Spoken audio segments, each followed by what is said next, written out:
I get off night shift at 5:36 in the morning. Went to sleep. Next thing I know, my daughter's tapping on my shoulder saying, "Hey Dad, someone's at the door. Mom wants you to check." And I opened my eyes and heard 3 loud bangs, just wood snapping. My daughter screaming. My first thought was gun, and he shoved my head into the dog crate and sliced my face open right here on the left. My wife pointed the gun at this dude's head. Gun clicked. He ran.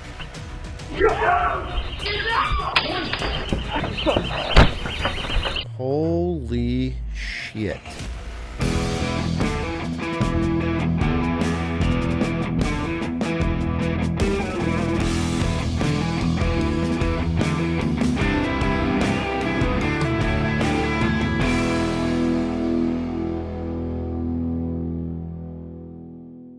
Alex, you have quite an interesting story. Yes, sir. You were a detention officer. Yep. And during this time, you had 2 inmates. Yep, they were recently released. Recently released inmates find out where you lived. Yep. And broke into your home while your wife and children were home and you were home sleeping. Yes, sir. Okay, we are going to dive into that. Absolutely. And so I want to get into the bowels of anything corrections, jails, prisons fascinates me because there's so many layers to it. Right. And I feel that there's so many opportunities for corruption, Yep. good cops, bad cops, correctional officers, detention officers, which I'm not 100% clear the difference of them all, so we want to break that down. And this is right up my alley as far as just wild chaos, crazy Yes, shit, because I had a previous guest on, Austin Legg. He talked about an inmate finding him. Right. And he kind of got called out by like people like, that doesn't happen, bullshit, not real. Then you end up reaching out to me like, yo, these guys broke into my house while I was sleeping. My wife and kids were home. And I was like, perfect. Right. Because then, you get the internet heroes on TikTok like bet cap, all this other shit. And I'm like, right. Why would this guy make this up? And it has to happen. And we actually had a lot of correctional officers, cops say that like people have showed up to their workplaces. Yeah, absolutely. Family event things, and it's interesting, and especially if you're working in a small area. So I guess, bro, let's just jump into it. Where are you from? And then we're going to get into why you went into the correctional or I guess the law enforcement world. Okay. I grew up in Arizona, spent 18 years there. Okay. Met my wife online down there. What app? Tinder. Okay. Yeah. She was from Montana. Okay. So very quickly she's like, man, we got to get out of the heat. Like, trust me. So what part of Arizona? That's Phoenix. Oh, Phoenix okay. area. Okay. So super hot. Yeah. So we met down there, and right away we knew like we're gonna stick together because you just know when you know. Okay. After about 3 months, I proposed to her. Really? Yes, sir. Okay. I mean, from the day we met, we spent every single day together, just like best friends. You knew. Yep. Okay, I love that. So we got engaged. About 9 months later, got married. And right about the same time frame there, we got pregnant with our first kid. Okay. We were 19 years old. And we had our first kid. During that time, I was a mechanic when I got out of high school, and just wasn't making a ton of money. So when she got pregnant, I kind of panicked, like young man, what do I do? So rightfully so. I started looking into being a cop because I knew kind of throughout my childhood that's what I wanted to do. Okay. My dad was a firefighter, so kind of different route, but first responder way is Yep, absolutely gonna be good. So, so started looking at that, but I don't think I was ready to be a cop on the street at 19. So I applied for correctional officer for the state and detention for the county. Okay. So that's the difference, kind of. Okay. And I got a job offer from both. Decided to go county because I thought that'd be a little bit faster way to go to the streets eventually because they have deputies on the streets. Okay. So you can evolve from county detention officer to the streets? Yeah, so you still have to go through the academy and everything afterward? Yeah, so it's 2 different academies, everything's different really, but it depends where you're at. So Maricopa County is where I worked or ended up getting hired at. and you go through a 10-week detention academy there. Okay. You can work in the jail as long as you want or as short as you want, and at any time you can apply to be a deputy as long as you're older than 19 and a half. Okay. And then with that county specifically, you have to go through the whole hiring process again. So polygraph, background, all that stuff. And then if you get hired, then you go to a deputy academy, which is 6 months. So at county, obviously you're not dealing with lifers, these hardcore gang units in normal prisons like a normal correction officer, correct? Or am I wrong on this? You're wrong. Okay. You do. Okay. Like the house I worked in was a maximum house. Okay. So you do have a lot of gangs. You have lifers. I mean, they're not sentenced yet. So they're all pre-sentenced inmates awaiting trial. Okay. And that's what jail is. Got it. Okay. So that clears it up for me. So these guys, I mean, obviously you're dealing with the worst of the worst, but you're not living with these guys and dealing with them for their whole entire life in a prison. So how long can somebody locked up in the jail, how long can they be in there before the sentencing? Oh, we had guys in there that had been in there for 7 years. What? Yeah. Fighting their case, pleading non-guilty. So so you're really getting to know some of these guys. Yeah, absolutely. Okay, that was my big, what's the true difference of completely makes sense to me. And I mean, eventually they're going to get transferred to prison once they're sentenced. So, there's more of a turnover rate with dudes coming in, coming out, but working at a maximum house, they're in there for a while, going to trial, awaiting trial. Got it. Now, do you feel these guys, is it more of a volatile stage for them because it's still so new, they're fighting it, they still think they have a chance, there's a glimmer of hope that they're not going to get this horrible sentence, and then you're dealing with them coming in and out of court or dealing with attorneys? Do you feel that, is there any of that it's almost a worst case scenario because they haven't truly accepted their fate of hey, they're doing 20 to life now or whatever it is? Yeah, sometimes. Okay. Some of the dudes, yeah, for sure. Okay. Deny it completely, telling us they're innocent. Okay. We don't care what you are. We're going to treat you the same anyways. But honestly, working with minimum inmates they know they're going to be in there for maybe 2 weeks or 3 weeks, they always were the worst. Why? I mean, I don't know why. A lot of younger kids, first of all. Okay. I mean, they're in there on DUIs or drug charges, and they just seem to want to make a name for themselves real quick. So, got it. So they have something to prove. They have something to prove, and that's where a lot of officers would get in assaults, was minimums and mediums. No shit. In our jail, yeah. So it's just guys, if you get an older dude in a minimum house, he wants to be the pod boss because it's a lot of kids. Okay. So then he's trying to screw with the officers and just make a name for himself, So the maximum dudes, they kind of establish it themselves. And I liked working with the maximum dudes because there's gangs involved, but I worked in a protective custody house, so the gangs weren't housed together. They might be in the same housing unit, but they come out with their own, we keep them separated, So are you separating these guys by gangs? No, we don't keep the same dudes. If you're in a gang, we don't keep them in the same gang in jail. Okay. Because that's going to cause, you're hanging out with your boys, So it causes more problems. But yeah, we try to keep them as separated as possible. So you said you're in a protective unit. Do you have a lot of pedophiles and stuff in there, or is it just the gang protected side of things? It was more the gang. And why are they protected? They decided to PC up, which sign a form saying I want to be in PC because they dropped out of a gang. Snitching. And sometimes they get in a fight and they're just I'm done with this life. I'm going to try to be a good dude in here and PC up and stay out of trouble so I can go to trial and be I'm been just fine in jail. So how often does that happen? When they come to you and they're Officer Wolf, right? Yeah. I'm done with this gang. How are you taking this in? Are you okay, or is it actual these guys are legit, or are they trying to say they're done with it to get into protective to try to get to somebody? That happens too. Okay. For sure. Okay. they never really own up to like, I'm getting out of the gang, but that's kind of the way we saw it. Okay. Like some dudes would get jumped out.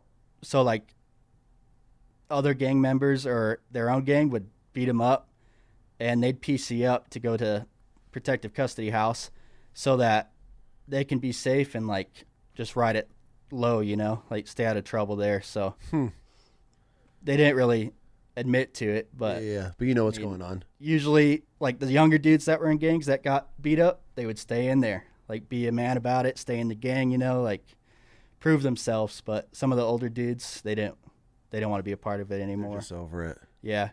And then also in PC, we'd have high profile cases. Guys that were on the news, let's say, for a mall shooting, like we had a couple of those dudes, or we had a few cops in there arrested. So as a guard or detention officer, yeah, is it the same? Can I call it a guard, or do you not? I don't care. Okay. I mean, I want to make sure I'm not like downplaying people's positions. Yeah, so no, as a detention officer, when you get a high profile person in there, is it like a different vibe or a feel when they come in? Knowing that you just watch this person mass shoot up a mall, or it's some cop that really did something. Now he's coming through the system. I mean, what's the vibe like when they come rolling through? Yeah, it's definitely weird because you pretty much knew exactly what they did. Okay. Versus this guy could be in there for murder and you just hear rumors. Like you don't know the real story, you know, because it wasn't on the news. You don't get their case file, you know, you just see their charge potentially. So you can't pull papers on these dudes? Nope, just charges. Really? And you're not really supposed to like look a dude up randomly. So did you ever? Yeah, I would have 100%. That's why I ask. So, because I mean, there'd be weirdos, dude. It's like, what is this guy in here for? Yeah. You know, you type their number in real quick and see what it's all about. Mm-hmm. But yeah, high profile dudes, it's a little different, and we'd house them alone so they get their own cell, and they come out on their hour out by themselves as well, so they're protected as much as possible. When you lock somebody up by themselves, what does that do, like, to their mental state? It tears it up. Really? Oh yeah. That bad? Yeah, and I mean, like this one dude comes to mind who did shoot up a mall. Mm-hmm. Took an AR to a mall, opened fired, and shot little girls and stuff. He was already crazy. Like he was not in the right state of mind, anyways. You know, so he would yell, kick the doors, and drive all the other gang members, max inmates, crazy because they're chill. They want a quiet house most of the time. So, yeah. Otherwise, they're locked up by themselves, and yeah, they do go crazy fast. What's fast? 2 days, 3 days. Really? That quick? Yep. This was during COVID, so they're already on lockdown. They're on lockdown a lot. We had a house specifically for quarantine. So if you get transferred to our jail, because this county has 7 jails. So I worked in this jail was had about 1,600 beds. So really big jail. I was going to say, that sounds like a lot of beds. It's, I want to say 3rd or 4th in the country for one of the largest jails. The jail systems, I should say, not that specific jail. But we had a quarantine house where if you got transferred to that jail, you'd have to spend 14 days in there. You get 15 minutes a day to shower, and that's it. So you're in your cell almost 24 hours a day, 14 days. And we had dudes in there that would either say they want to kill themselves. And I mean, they weren't about it, but they'd say that to just get out of their cell for 10 minutes to talk to mental health, you know? Oh, okay. And then we had dudes that, like, if medical would come around and an officer would have to escort medical. So we'd go cell to cell with the medical nurse, open their door, and they'd assault us to get out of the house for 2 hours. So, I mean, it tore them up. The mindset of people that are in prisons and jails blows my mind. Yeah. And correct me if I'm wrong, it's like I hear so many stories. I've had guys that have done 10 plus years in the system sitting in the chair right there that have completely changed their lives around and having those conversations. And I feel none of our correctional facilities are established to actually help any of these people. I feel it makes everybody's case, it just amplifies it because it's survival of the fittest when you go through those walls. And so in that, and like, you know, I think I've told this story on this show before, but like I had a very good friend for a while. He passed away, but he got put away for life. Yeah. And like 10 years into his stint, he's tattooed from like eyebrows to pinky toes. Right. And they're like, hey, you're free. And he was like, what the fuck? So like, but he did everything he could to survive in there. And he was honestly, and from what he told me, innocent. I mean, he ended up getting a felony strike in California when he was real young. Yeah. And then he ended up one night as an adult was walking home and caught these dudes trying to molest or rape a woman in an alleyway. And he defended her, and he ended up, they pulled a knife out of him. He got one of the knife out of him, stabbed both of them with the one guy's knife, ended up catching 2 more felonies. So they put him away for life. Gotcha. And then like 10 years in, they're like, hey, you're free. And him telling a story, he was like, dude, I didn't want to be in there, but I had to join a gang. I had to start pushing this just to fit in. I mean, that happens. Does it happen that quick in the jail system, or are they all still trying to figure things out? If they want it, they'll get it. So some kids want to avoid it. Okay. Like it's usually younger dudes that want to avoid it, and they get sucked right into it. But it's over. I mean, you start to see them run with certain people that you know are gang affiliated or created their own clique in the jail. Mm-hmm. So, I mean, probably a month or less of younger dudes just sucked right in. Yep. And you just watch it that easy. Yeah, because, I mean, if you're in a group, you're going to get more out of it. You're going to get more food. You're going to get, you can network more. So, if you're a lone wolf in there, you're on your own. You're on your own. No protection. Yeah, no protection.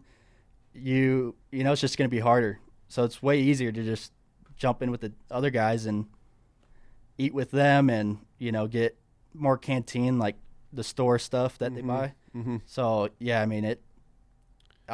so you're almost forced. Oh, for sure. I mean, everything I've heard, everybody's like, dude, it's not even an option because, you get the protection is a huge one and then more commissary stuff. But how are they getting these guys so quick? 'Cause I hear like even if somebody just offers you something inside of a jail or prison and you accept it, you're in. Like they expect something in return. Is it that? Exactly. Oh, they do. Yeah. So like the older dudes that are kind of more like the head of the gangs or the head of the house, even if that's the way it is, then they'll be like, hey man, you want a soup?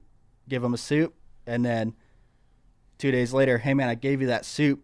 I need, X, Y, and Z from you. And then you're not going to give it to them. Then someone else is going to beat him up for the old dude that's running the place. Just like that. Just like that. And it could be different at different jails, but this is how it was in ours. Yeah, yeah. a big jail like that, you got to just join in. It's the easy way. Oh, shit. So. But at the same time, like, how is that fixing a system? Like, how is it? How do we? Not. It's not, man. You're right. Like, once you're in and you join, and then once you get out, it's easier if you're already in or associated with a gang inside to just keep on doing it on the outside, and then you come right back to jail, and it's just a big revolving door. So you saying the revolving door, that's why I'm so I'm so like set on that our correctional facilities are just a huge money laundering, money making scam in this country because they all talk about reform. We're changing these inmates and giving them hope and chances. And and every correctional officer, everybody I've talked to who's worked in jails, any type of the system, they're like, there's absolutely no way. Yeah, no way, dude. Because even though they let the ones that they know are going to screw up again, they let them out because then they get caught back up again. They go through the court system. It's just a trail of money. Right. But if they're locked up in there, they're not making as much. So they just. Right. So, exactly. This is mind-blowing to me. Yeah. And I get it's a job that you're doing it, but this is way above your pay grade. Right. It comes back to like our senators and everything like that are building these prisons and just letting them run like this. Yeah, right. Do you think there's a way that we could ever change the prison system to where it's actually beneficial and helps that community of individuals? Have you ever thought about that? I've thought about it, but never come up with a good answer. Nobody has. Yeah. Some of these people need to be in there. They're dangerous people, but, how are you going to help them? I don't know. Yeah. I just don't know. And the mental side of it is I'm with you. I know there's a lot of people in there that belong in prisons for forever. Yeah. They should never see daylight again.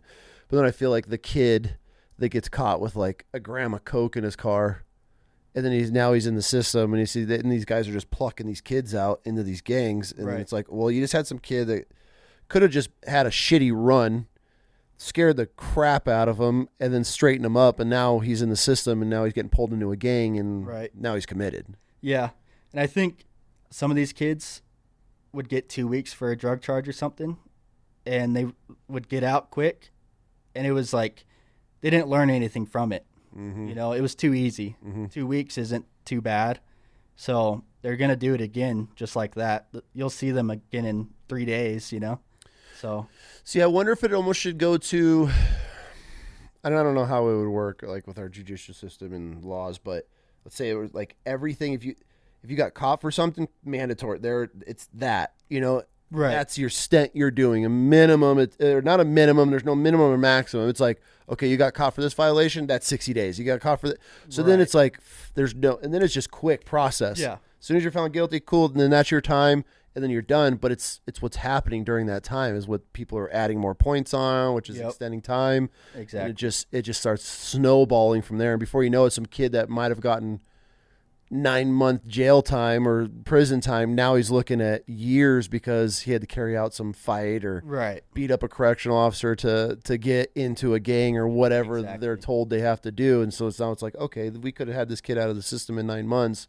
But now we're housing him for several more years as he's pulled into a gang. Yep. That's the craziest part to me about our correctional facilities is just like the money they're making and the corruption of just ruining these people's lives even more just to make a buck off of them. Exactly. And they're only making it more comfortable in there.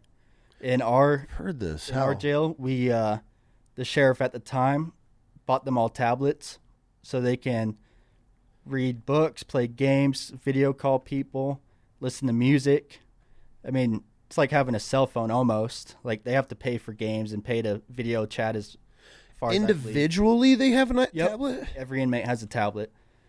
And at night we collected them to charge them, and then at 7 a.m. they all get them back. You're telling me that you would have to collect the inmates' tablets, charge them, and then give them back to them in the morning? Yes, sir. All that being a detention officer is just a glorified babysitter. That's all it is. Sounds like I mean, we'd hand out their food to them, hand out their canteen to them. I mean, you could use an inmate to help you, but sometimes that caused problems too. I don't want him touching my stuff or whatever it is. Mm-hmm. But yeah, I mean, we'd collect the tablets, hand them out, you know, make sure they're good to go. So as a detention officer, I mean, you guys are obviously in the trenches. And you're seeing what the warden and what the state's approving to these guys. Are you guys all just sitting back at some point and being like, what the fuck are we doing? Yeah, so at the county level, the sheriff's the highest. Okay. And he can kind of make the rules of the jail. So versus the state, it might go higher than that, like in a prison. So yeah, the sheriff approved the tablets, spent, I want to say, a couple $1 million on them. Taxpayers' money. Yes, sir. So, yeah, I mean, this is mind blowing to me. Right. I'm so anti-tax. Like and this is the reason why. Right. Like, why are we giving inmates that have raped women, beat their children, sold drugs that have killed people, and now they get a plush life in prison? Like, what is the point of even having them in prison? Or jail? Right. I mean, if you're comfortable, why would they ever want to leave or do better? Right. They have free access to everything. Call their wife or whatever, the girl. This is so wild to me that why don't they just give them phones? Right. And every time I tell someone, they're like, no way. Absolutely. Every single dude in there got one. I mean, you said what earlier, 1,200 beds or something like that? 16, I believe. 1,600 beds. So you're talking almost 1,600 inmates got an iPad? Yep. And they became the biggest weapons. I mean, they're heavy because they're like Samsung tablets, and they have like a hard, almost like an OtterBox case, like all sealed up, pretty heavy, plexiglass on the front. And dudes would put them in socks and just whip people with them. They probably weighed like 2 or 3 pounds. So you get enough momentum, you're doing damage with those. So they turn these tablets Oh yeah, into weapons. they take them apart. They'd break the glass, make shanks. Like, I mean, they didn't care. Are they replacing these tablets, or once they're gone, they're gone? They'd fix them, and I mean, Give them right back. they might be on like tablet restriction, is what they called it. So you don't get a tablet for a month, and then you get it right back. This is so interesting to me. We had a dude that was on tablet restriction, and someone gave him a tablet. He'd use it, and then like I went in there, I was like, "Hey man, I need that tablet back. Like, can't have it, you know that." And he would just smash it on the ground, just spike it towards the concrete, and it'd shatter the screen, break it. And it happened all the time with that dude, like just accidentally, because like if you don't work a house all the time, you don't know these people, so you're just flinging tablets out. There's 36 cells in a house, so you're trying to get it done as quick as possible. And yeah, sometimes this dude would get one and just every time, "Hey man, let me get that back," just straight to the concrete, shatter it. And then taxpayers are just paying Yep. to get it replaced. Spend the money, fix it. I feel like the normal American just doesn't look into our correctional facilities enough because they're Right. out in the desert. They're always like kind of tucked away somewhere. Yep. We don't ever think about it. We just see barbed wires and towers and shit, and you're like, oh, there's a bunch of prisoners. Right. But we're not realizing how much money is being just hemorrhaged from these Dumped it. facilities. Yep. Absolutely. That blows my mind. Right. And it's not like you guys could be like, hey, this is a bad idea. Right. I mean, we didn't agree with it because they're like on their tablet watching their old lady get naked and stuff, and it's just causing problems like all the time. You know what I mean? Like, it's These dudes are just having their wives FaceTime them. Yep. So they're pretty much just watching porn in their own own rack. Yep. And there'd be dudes, like certain officers were assigned. It was like a special unit that would watch the video calls and monitor phone calls and the mail and stuff. Yeah. And yeah, I mean, if you did that or anything else bad, like talking to other affiliates, gang-wise or whatever, then you'd lose your tablet. But that's it. I mean, just lose your privilege and you'll get one back in a month. So, it's Or borrow your rack mate, your borrow cellies. your rack mates. Yeah, exactly. That happened all the time too. And you can't monitor that. No, not on the floor. Like, No. I don't know. Yeah. So, That is wild. right? I've never heard this before. Yep. That's a new one for me. Tablets. Tablets. Yep. And I worked in 2 county jails, one in Arizona, one in Wyoming, and they had tablets too. Both? Both did. Is this a common thing? I believe it's getting more and more common. Yeah. What in the hell is going on? Yep. And yeah, they pay for it. You pay for them. I pay for them. So it's crazy. Make that make sense. Right. Okay. That's a new one for me. Yeah. I'm sure there's so much shit like that. I'm sure there's so many things. I mean, you hear about these guys getting little TVs and stuff too. I think they buy those through commissary or whatever, but Yeah, I think prison's more like Yeah. you can buy more stuff in prison. Yeah, But yeah. county jail it's just food and like you can buy like different bar of soap than what you would okay. normally get. Okay. So pretty standard what you need kind of Yeah. stuff. But I believe prison, because I know a lot of inmates were like really excited to go to prison because you could get like a MP3 player and a TV and like more freedom as far as I know. So what the hell is like the fact that these dudes are trying to pick and choose where they're going for what they're going to get, and right, they know what the comforts are going to be exactly, waiting for them. That it should not be like that. right. And I mean they'd know because either someone else told them or they've Mm-hmm. been there before. So it's just they're in and out and back in again. How are dudes getting contraband into the jails? We always found attorneys are big. Really? Yep. Because I don't know if it's a law, but it was a policy that if an inmate has a stack of legal papers and it was obvious it was legal papers, we can only flip through it like really quick. You're not supposed to read anything on it. So they meet with their attorney they'd go into a little room with their attorney with a little slot to pass stuff through. And, you know, the attorney could bring whatever he wanted in almost. He goes through a metal detector, but there's ways around Like what? everything. How to get around it. Yeah, what are they getting around, and how are they doing it? I mean, mostly it was drugs, Okay. cigarettes, even tobacco. I'm not sure because I didn't we had a lot of special units, so Okay. I didn't deal with any lawyers or anything. I just tell the inmate like you got to visit upstairs. It's a legal visit, and that's it on my part. Yeah. But as far as I know, it's paperwork.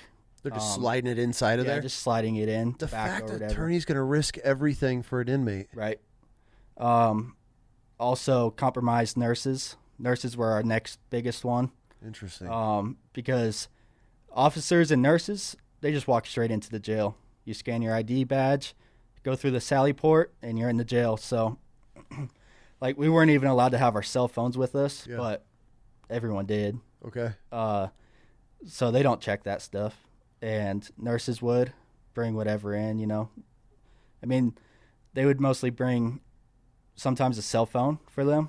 Tobacco was a big one. And if they really wanted to, they could bring drugs, knives, whatever they wanted to. It would be easy. So, did you see a lot of correctional or a lot of the officers bring in anything? Did you ever see anybody get caught? no, I heard stories. Yeah. Like girl detention officers hooking up with inmates in the janitor closet, stuff like that. Like, but I never witnessed anything like that. We had a pretty good crew. That's good. We were understaffed, like super understaffed during COVID. So you didn't have time for nothing. Yeah, it was a tight ship for sure. Yeah. Like a full staff for the jail was 90 officers. Okay. And we ran off 40. So how dangerous is that for you guys? I think the more, like, usually you'd work the same house. And that was easier and safer because you get to really know these dudes that are in there. So I almost always worked the maximum house. Okay. So I knew the guys in there. They knew how I operated. And all the other officers were pretty much in the same house the whole time. So I didn't feel like it was that dangerous. There was an officer that actually got killed in there, same jail I worked in, right before I got hired. He was working in a child predator house. Mm-hmm. And believe it or not, the child predators versus having a cell, they're in a big room with bunk beds. So there's like 40, maybe 60 inmates on bunk beds that are 4 stacked in a room. And then the officer sits in a little cage box in the middle of the room. So they have free range all day. Well, the officer went in there, told an inmate to lock down or something like that. I mean, you could look it up on the news. I'm not going to. Yeah. I don't know what happened. I wasn't there. But pretty much as far as I know, he was picked up and dropped on his head. The officer was. Really? They killed him. Really? Yep. And you're sitting in the middle of this room watching chomos all day. Chomos all day. And they are the most annoying people to deal with. Why is that? They're just a bunch of pussies, man. Like, every little thing is a problem. Like, this dude looked at me in the shower. Okay, man, it's an open shower. Like, maybe take a shower at another time or something. Like, you you're know? a pedophile. What are you bitching about? Right. Like, I really hated working up there, man. Not because of my personal beliefs, like they're chomos, but they just bitch and complain all day. No shit. Yeah. Like, what the hell do they have to bitch and complain about? You molested a child. Yeah. I'm like, you guys can go and I can write you up for whatever, like not locking down or having contraband or whatever. And you can go sit in a normal jail cell. And then you'll really be complaining because you're on a schedule to get out or whatever. So you guys have it good up here. They had it really good. That's another problem that I have with prisons and jails is that these pedophiles are so protected. And I hear a lot of times they have really comfortable living conditions because of their protected status. Yep, absolutely. Which is absolutely mind-boggling to me that you ruined a young child's life or a woman's life, whatever it may be, whoever they molested. Right. Then they go to jail and prison, and then they're protected. Right. Like that to me blows my mind, because that should be an incentive of, okay, I am not going to do this because I'm going to be put in Gen Pop. Right. Someone's going to check papers, and I'm not going to last very long. Right. Yeah, you would think. Like where in our judicial system, in our courts and state levels, that somebody was like, yeah, we need to protect these people. Like, they need their own rooms where they're just able to come and go as they want all day, because they're not gang members or affiliated, and they're not some murderer, but they ruined some child's life, but we're going to protect that. Yeah, I think they always avoid conflict. The higher ups want to avoid the conflict, you know? So, I mean, you and me would think, yeah, let's put them in Gen Pop. Let nature take its course. 100%. Yeah. But that's how prison should be. Like, that's how jail should be. And that's part of the incentive of, like, I'm probably not going to assault this woman right now because I'm going to go to prison. Right. And I'm going to get put in Gen Pop, and they're going to check my papers, and I'm going to get found out who I am. Right. Exactly. Now, if you're a cop, depending on the cop situation, like DUI, assault, whatever, okay, I feel like those guys need to be protected. Right. Now, if you're a cop and you snap and you murder your wife or some shit, Gen Pop. Like, you're... Yeah. We had one of those. Really? Yep. Cop. He was local cop, murdered his wife. He was in PC. Housed alone. And he'd always tell us, like, he was really cool to us. Like, I think he was trying to play the not guilty card, but he was easy to deal with. But he's like, I didn't do it, man. You know, like, oh, he not stood for me. He stood on that ground. Yeah, a lot of them do. Yeah. Oh yeah. Well, they still have hope probably at that point. Oh yeah. And that's why some of those guys are in there forever, because like, I didn't do it. They just keep telling themselves that.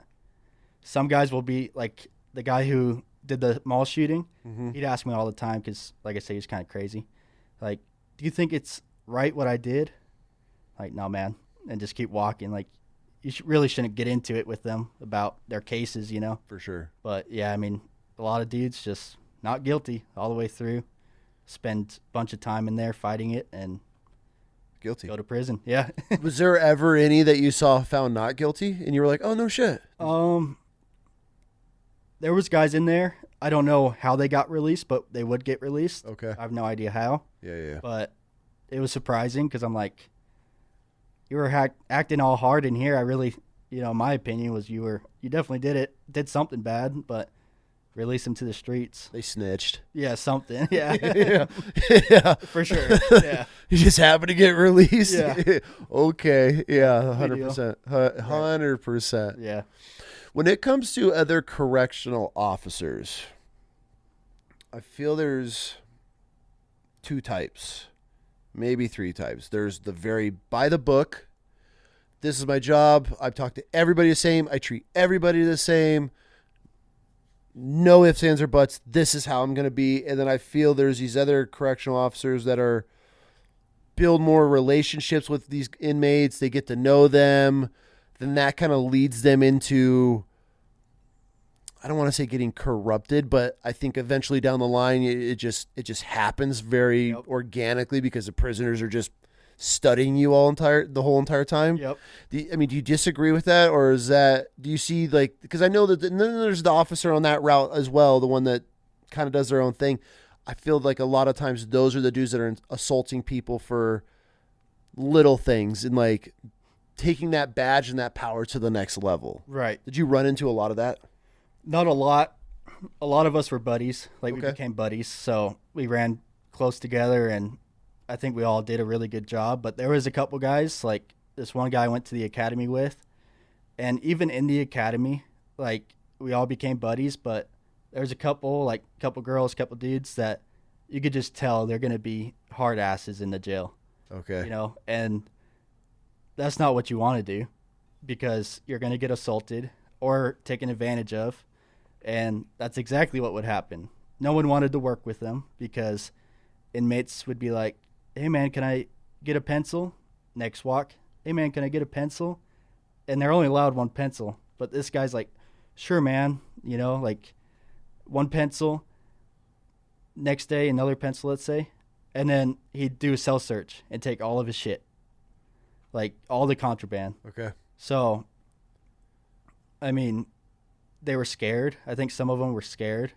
and he was one of them. So they're reacting out of fear. They're reacting out of fear.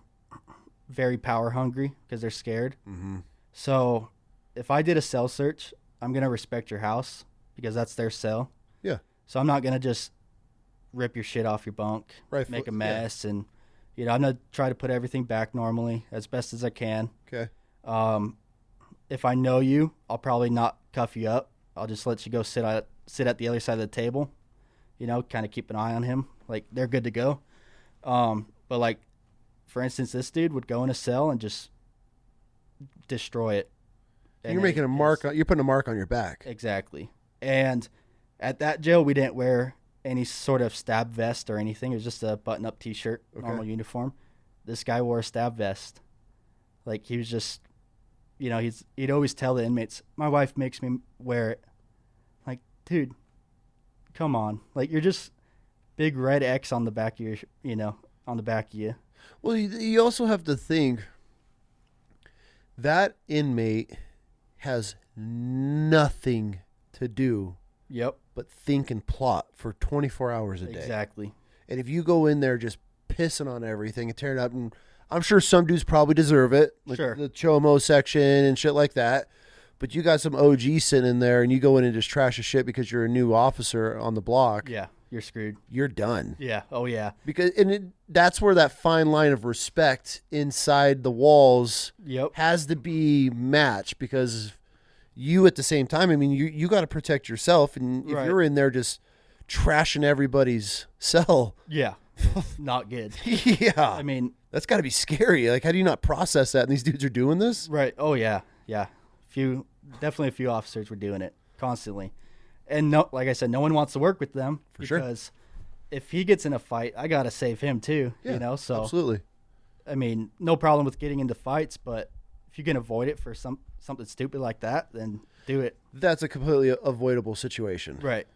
And, I mean, just power hungry, just want to take control of something they don't really have to take complete control over. Yeah. I mean, I'd walk in a house and first walk of the day, pretty much ask everyone how their day's going, just simple conversation like that where it's not personal, but like what's going on, And that could probably change a guy's mood for the whole day, because they might, I'm not speaking for the inmates and guards, but it's got to be a very tough mental battle in there to be locked up. Yeah. And just you being like, hey man, how's your day? This guy might actually care. Or, hey, somebody actually might be thinking about me, instead of like festering and letting their emotions just get out of control. Then they become violent or whatever it may be. Right. So I guess there is probably a fine line of just letting somebody know, hey, I'm human just like you, but that's our boundary. It's not going to go any farther than that until you're on to the next one. Yeah, exactly. And, sometimes they're like, hey, I asked the officer before you for a new pair of pants because I spilt my water everywhere or whatever happened, and they never got them. So, like, can you get them? And I'd be like, yeah, eventually, man. Just remind me if I don't, Yeah. Like, just that little respect goes a long way with them. Respect's everything. Yeah, build a good morale, and the respect it really helps you out. It makes your life easier as an officer, too, because they're not pounding on the doors all day. They're not yelling at you, not causing problems. Would you see a difference in shifts of teams, like officers when they would go in, like would the prison or the inmates just get really rowdy with them versus other teams? Would they respect more? Yeah, I think like we had 3 shifts a day, so I was on swing shift, like 2:30 p.m. to 10:30. You want the house to be quiet. If it's loud in there, you're having to yell at them through their doors. So we all built a lot of respect for them. The shift before us, there'd be days where we go in and just absolutely, they're banging on doors, yelling. So I think they just had a busier shift with handing out breakfast, medical stuff. Maybe they had officer assaults or something. So, they don't get let out of their cells for a lot of that stuff. They're locked down. Okay. So we'd come in and it'd be pretty chaotic. But once they saw who's working their house, like a familiar officer, they'd ask questions, ask for a bunch of stuff, and we just did our best to not to overcompensate, but Yeah. I mean, help them out, because biggest thing is to treat them like humans. For sure. They are. For sure. But- 100%. But you can't give them too much, because then they're going to take advantage. So And they'll take advantage of anything. very fast. Yeah. Anything. Yep. What's the craziest thing that you saw in there where that just made you go like, what the hell? Man, so much. Such a busy jail being Was that big. it? Oh, Really? yeah. We'd have man downs, fights, officer assaults, probably 10 to 12 a week. Officer assaults or fights? Fights and officer assaults probably 10, 12 times a week. No shit. Yeah. How many fights? I mean, what's your worst fight you've ever been in?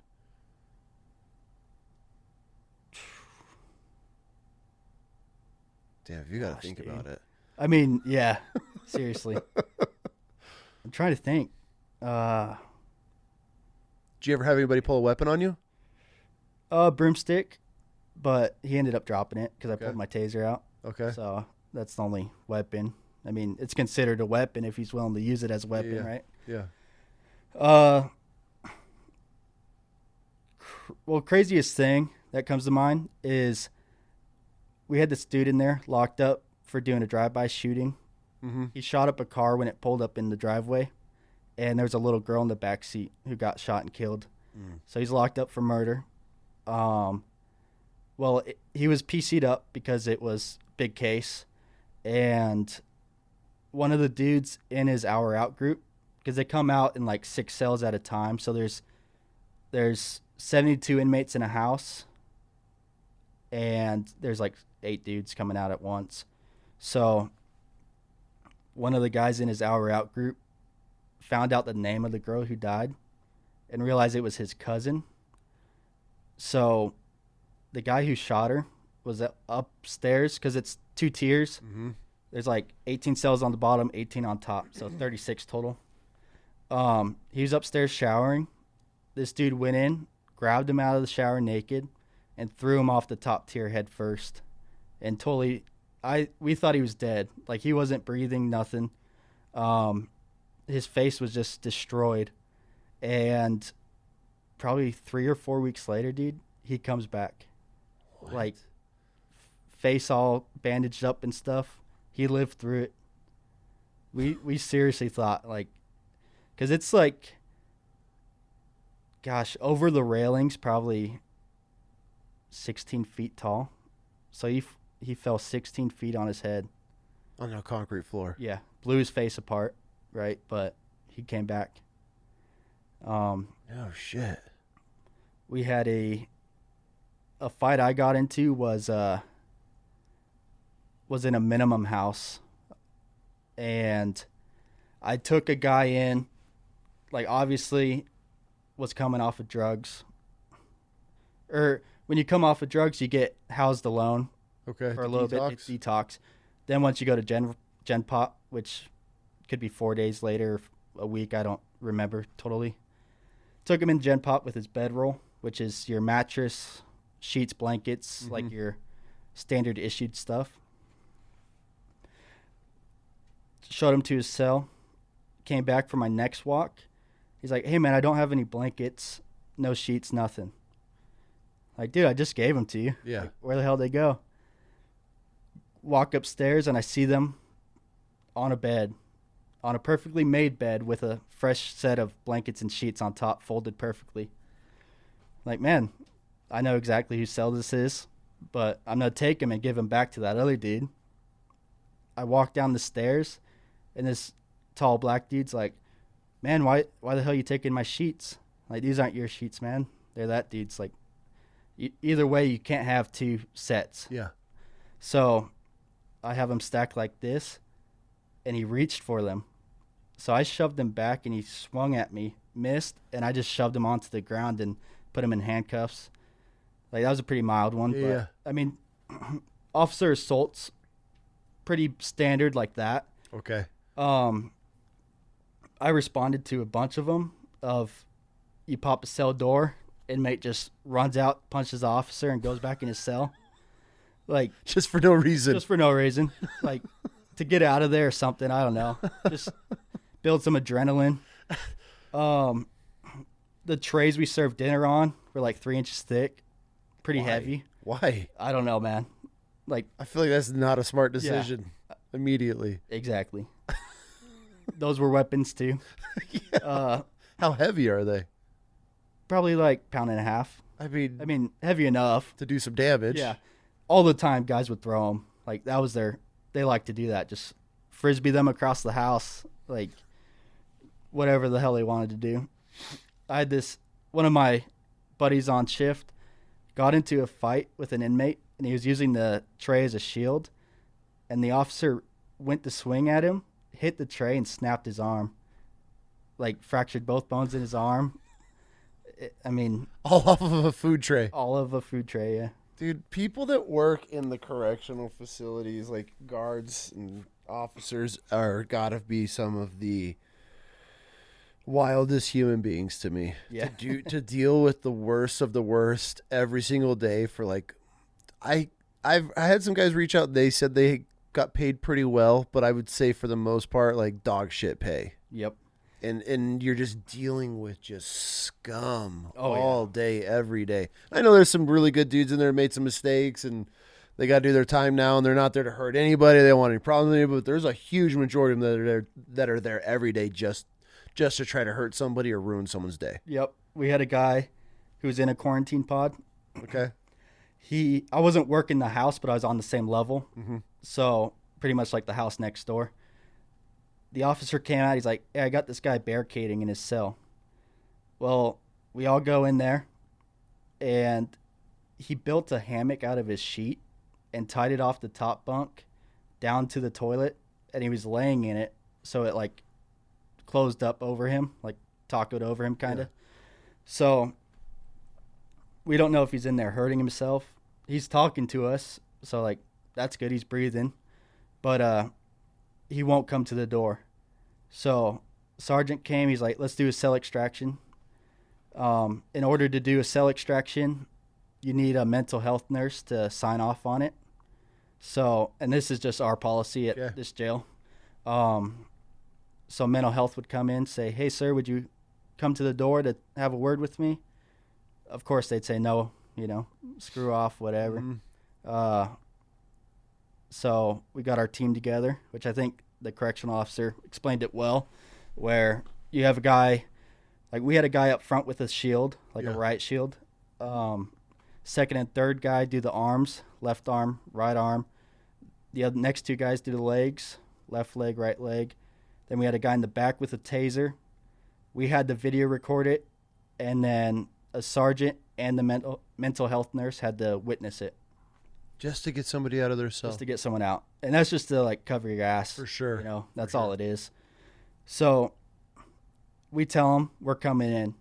He gets out of his hammock, climbs up on the top bunk with a pencil, and he's, like, ready to fight. So we're like, we told the dude with the shield, we're like, just pin him up against the wall. Yeah. And we'll see what happens. Open the door. He tries to do it, and the dude kicked the shield out of the officer's hand. So I'm like third guy in, I want to say, and I just saw an opportunity to grab his arm, so I did, and I just gave him a little tug, and he just fell face flat on the concrete. From the top bunk? Yeah. And, I always joke, like, I assisted him to the floor because that's what you had to put in your report. Write in the paperwork. Yeah. But then he's belly flopped on the concrete. Well, he was fighting us on the floor. Yeah. The dude tased him. The officer tased him. Slipped, hit me in the leg. He dry stunned him. And the guy was squirming. The officer dry stunned me in the leg. And it didn't hurt that bad because probably adrenaline, and it was really short. But it was enough to just immobilize me, and I fell on this dude. And then the officer tased him with the prongs, like actually shot the taser off. This dude screams like a little girl. Oh, yeah. We get him in handcuffs. Then we pick him up to carry him out of the house. And this dude's all the way in the back of the house. So he's got to walk, or we have to walk him out all the way across the house in front of all the cells. Mm-hmm. We start walking him, and sergeant's like, hey, his butt cracks out. Like, everyone's got a butt crack. Leave it. The inmate's like, hey, guys, I think my dick's hanging out, guys. Like, pull my pants up, please. And sergeant's like, yeah, his dick's hanging out, guys. Pull his pants up. So pull his pants up, and right away he starts like, that taser wasn't shit, guys. Like, you guys are a bunch of pussies. Like, let's go again, you know? So he's like sweet talking us to pull his pants up, you know, and then right back into it. Like, as soon as he got what he wanted, just right back to mother effing you all exactly. up and down. Yeah. That was the funny one. Yeah. Have you ever had anything thrown on you from inmates? I don't remember what they called it. There's a term for it where they throw shit on officers, but I never got shit thrown on me. I've been spit on a few times. Does that piss you off to no other or what? Yeah. And usually, like, if you get spit on, you'll just, like, exit the scenario. Like, you'll walk. Like, if there's enough officers there, you get spit on, just walk away. Like, for sure. They'll handle it, because some officers would get really pissed off, you know, and then start taking it out on the inmate, which for sure doesn't look good. For sure. But, yeah, if you get spit on, like, our thing was just, like, if there's 8 officers there, you're good to just, like, this guy freaking spit on me. Let's get a spit mask on and get him out, get the officer out of there and go get cleaned up and stuff. But I never got shit thrown on me. A lot of blood. Like, we always wore latex gloves. Mm-hmm. Every time you go in a house, wear gloves. Just because you don't know what these guys have, you know, diseases, whatever. Sometimes there'd be fights that we never caught. Like, we never saw them start or happening. Yeah. And the guy who got assaulted, or like the second dude in the fight, would be like broken fingers or cut. So you got to cuff him up, take him out. So a lot of blood involved. I had a dude take a staple, like a paper staple, out of his legal paperwork, start slicing his stomach open, pulling his guts out. Like, he wasn't there to, like, pulling his guts out, but that's what he wanted to do, and just the blood bath in his cell, man. From a staple? From a staple. He was determined. He wanted to do it. He's going to get it done, yeah. How deep? How big of a cut? How deep was it? It was a short, like, it was small cut. I don't know how deep it was. Yeah. But there was blood freaking everywhere. Everywhere. So he was either at it for a long time or it was pretty deep. It was hard to tell because. Oh, shit. Yeah. Okay, so that dude clearly had like a mental disorder. Right. What's it like dealing with the mentally ill in a prison? So. Or in a jail, sorry. In our jail, we had a psych unit, and officers were assigned just to psych. Oh, really? So we would see guys like that dude every once in a while that would get filtered into Gen Pop or wherever in our houses. But we actually had a psych unit, and we respond down there eventually, or I should say sometimes, for officer assaults or inmates hanging or whatever. Okay. But they're in the psych unit only had padded cells.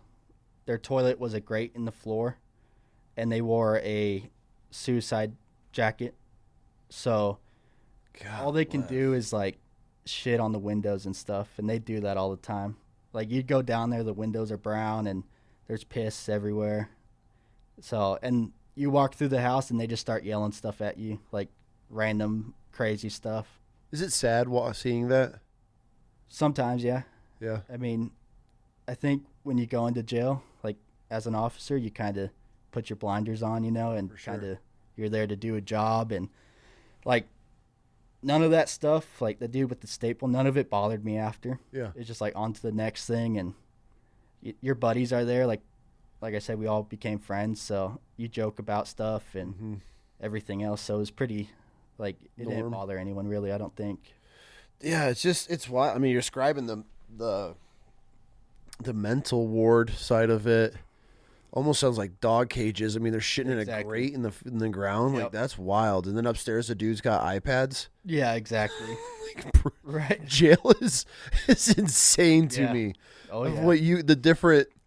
each different pod or house is like its own little world. It is, absolutely. And you got like, I couldn't imagine being an officer just in the psych ward of that, and that's all you're assigned to all day, every day. Right. That's got to wear on you. Yeah. And usually it was like the really good big officers that would work down there because they're getting in fights all the time and dealing with these dudes. You can't have a normal conversation with them, you know? They're just crazy. Completely crazy, yeah. That's an interesting place to be. Yeah. Oh, yeah. So, dude, let's shift gears a little bit. I want to hear this story, what led up to your house getting broken into by two dudes that were in the facility that got released. Right. Okay, so let's walk me through this. So I get hired in Wyoming. So I quit Maricopa. We wanted to move from Arizona. So we moved to Idaho for like 2 years almost. Yeah. And then moved to Wyoming. Okay. We moved to Wyoming because the law enforcement there just made a little bit more, and I couldn't get hired on anywhere here. Okay. So we're like, let's just go over there, see what happens. Sure enough, get hired. I get hired as a deputy for this county. Okay. But you have to go through the jail first. So you spend, like, pretty much you get hired as a deputy, get sworn in and everything. You wear the same vest and uniform, everything. You get a gun. Okay. You know, all the goodies. Then you work in the jail until someone retires, and there's a patrol spot open for you. And then you go to Patrol Academy. So you're technically almost a cop in a way. Yeah. You just haven't done the patrol side of the academy yet. Right. I mean, I won't take credit for being a cop. Yeah. There was definitely between Maricopa County, where you're strictly a detention officer, and here you're a detention deputy. Okay. There was more freedoms. Okay. Like just getting firearms training, and we knew a lot more of what the cops did. So like we had access to their call system that would tell us all the calls going on in the county and stuff like that. So we were just more involved with them. Did you like that versus the Maricopa, just being a guard in the detention guard versus an actual like absolutely detention officer? Yeah, because like if you'd work intake, you deal with all the Casper cops and the deputies, and so you're potentially getting to know these guys that you're going to be on the road with eventually. Eventually, yeah. Okay. So it just opened up that bond, you know, with some of these dudes. So yeah, I really enjoyed that more. This jail was only like 215 beds, which is for the whole county. So nothing, because the houses I worked at Maricopa was 144 inmates just for me, like just in my house.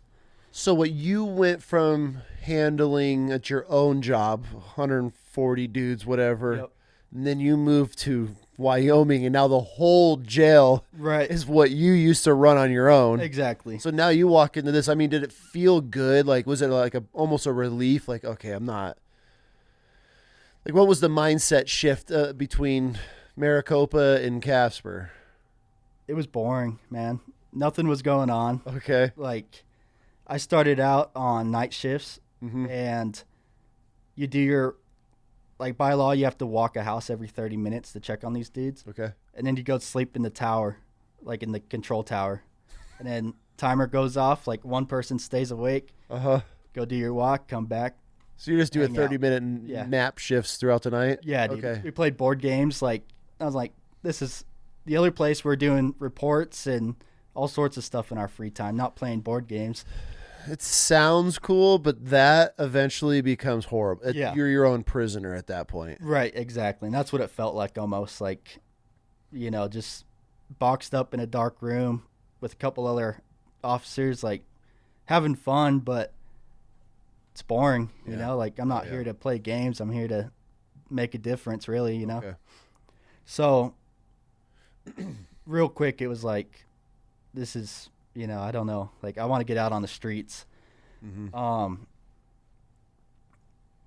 The types of guys that were in there were, like, minimums and mediums. Okay. So there wasn't many, if any, maximum inmates. So they're all on drug charges or you know, car theft, stuff like that. We also had woman house there. Okay. So that was a little bit different, dealing with girls. What's so different? I mean, obviously we could probably guess, but what was the big difference that you learned dealing with the women versus the men inmates? They're emotional. They try to take advantage of you a lot faster. Okay. You know, like, hey, Wolf, you know, how's it going? You're nice and tall, you know, like, whatever. Can I get a, you know, whatever they wanted, you know? So they played that card a lot. For sure. And you just treat them the same. Like, no, ma'am, sorry. Like, not doing that. Yeah. So, yeah, that was different. Also, there was 215 beds, but there's probably only 150 inmates in there. Just not fully housed, you know? Okay. So it's pretty relaxed where you're at. super relaxed, yep. Yeah. Boring, mundane, same shit, Groundhog's Day every day. So I'm there to go onto the streets, you know, that's my goal. That's still my goal now. Like, that's what I've always wanted to do. So You're not still there, are you? I'm not, no. So we live in Idaho again. I drive trucks. I'm a truck driver. Got it. But I've been going through multiple processes. Like, I just went through the state police process and didn't get it. So You even looked here? Meridian or yeah, and they make good money, but daughter's in school over there and stuff. So I was gonna maybe say, I eventually, feel like they're but so understaffed here. I mean, Yeah. I just had a buddy get on not too long ago, and he was telling me how they don't have enough bodies for anything. yeah, and compared to over here is a lot better than over there in Southeast Idaho. They make way more over here and a lot more benefits and more officers than they have over there. So I've thought about it, but I'd have to convince the wife. Yeah. So Yeah. but yeah, Natrona County was super slow. I was on FTO because I was new. Yep. Even with experience, you have to go, no matter where you go, as a lateral or whatever, you have to go through FTO program because you learn the policies, learn their rules, how they run and stuff. So on FTO, everything's going good. I finished phase 1 in the jail.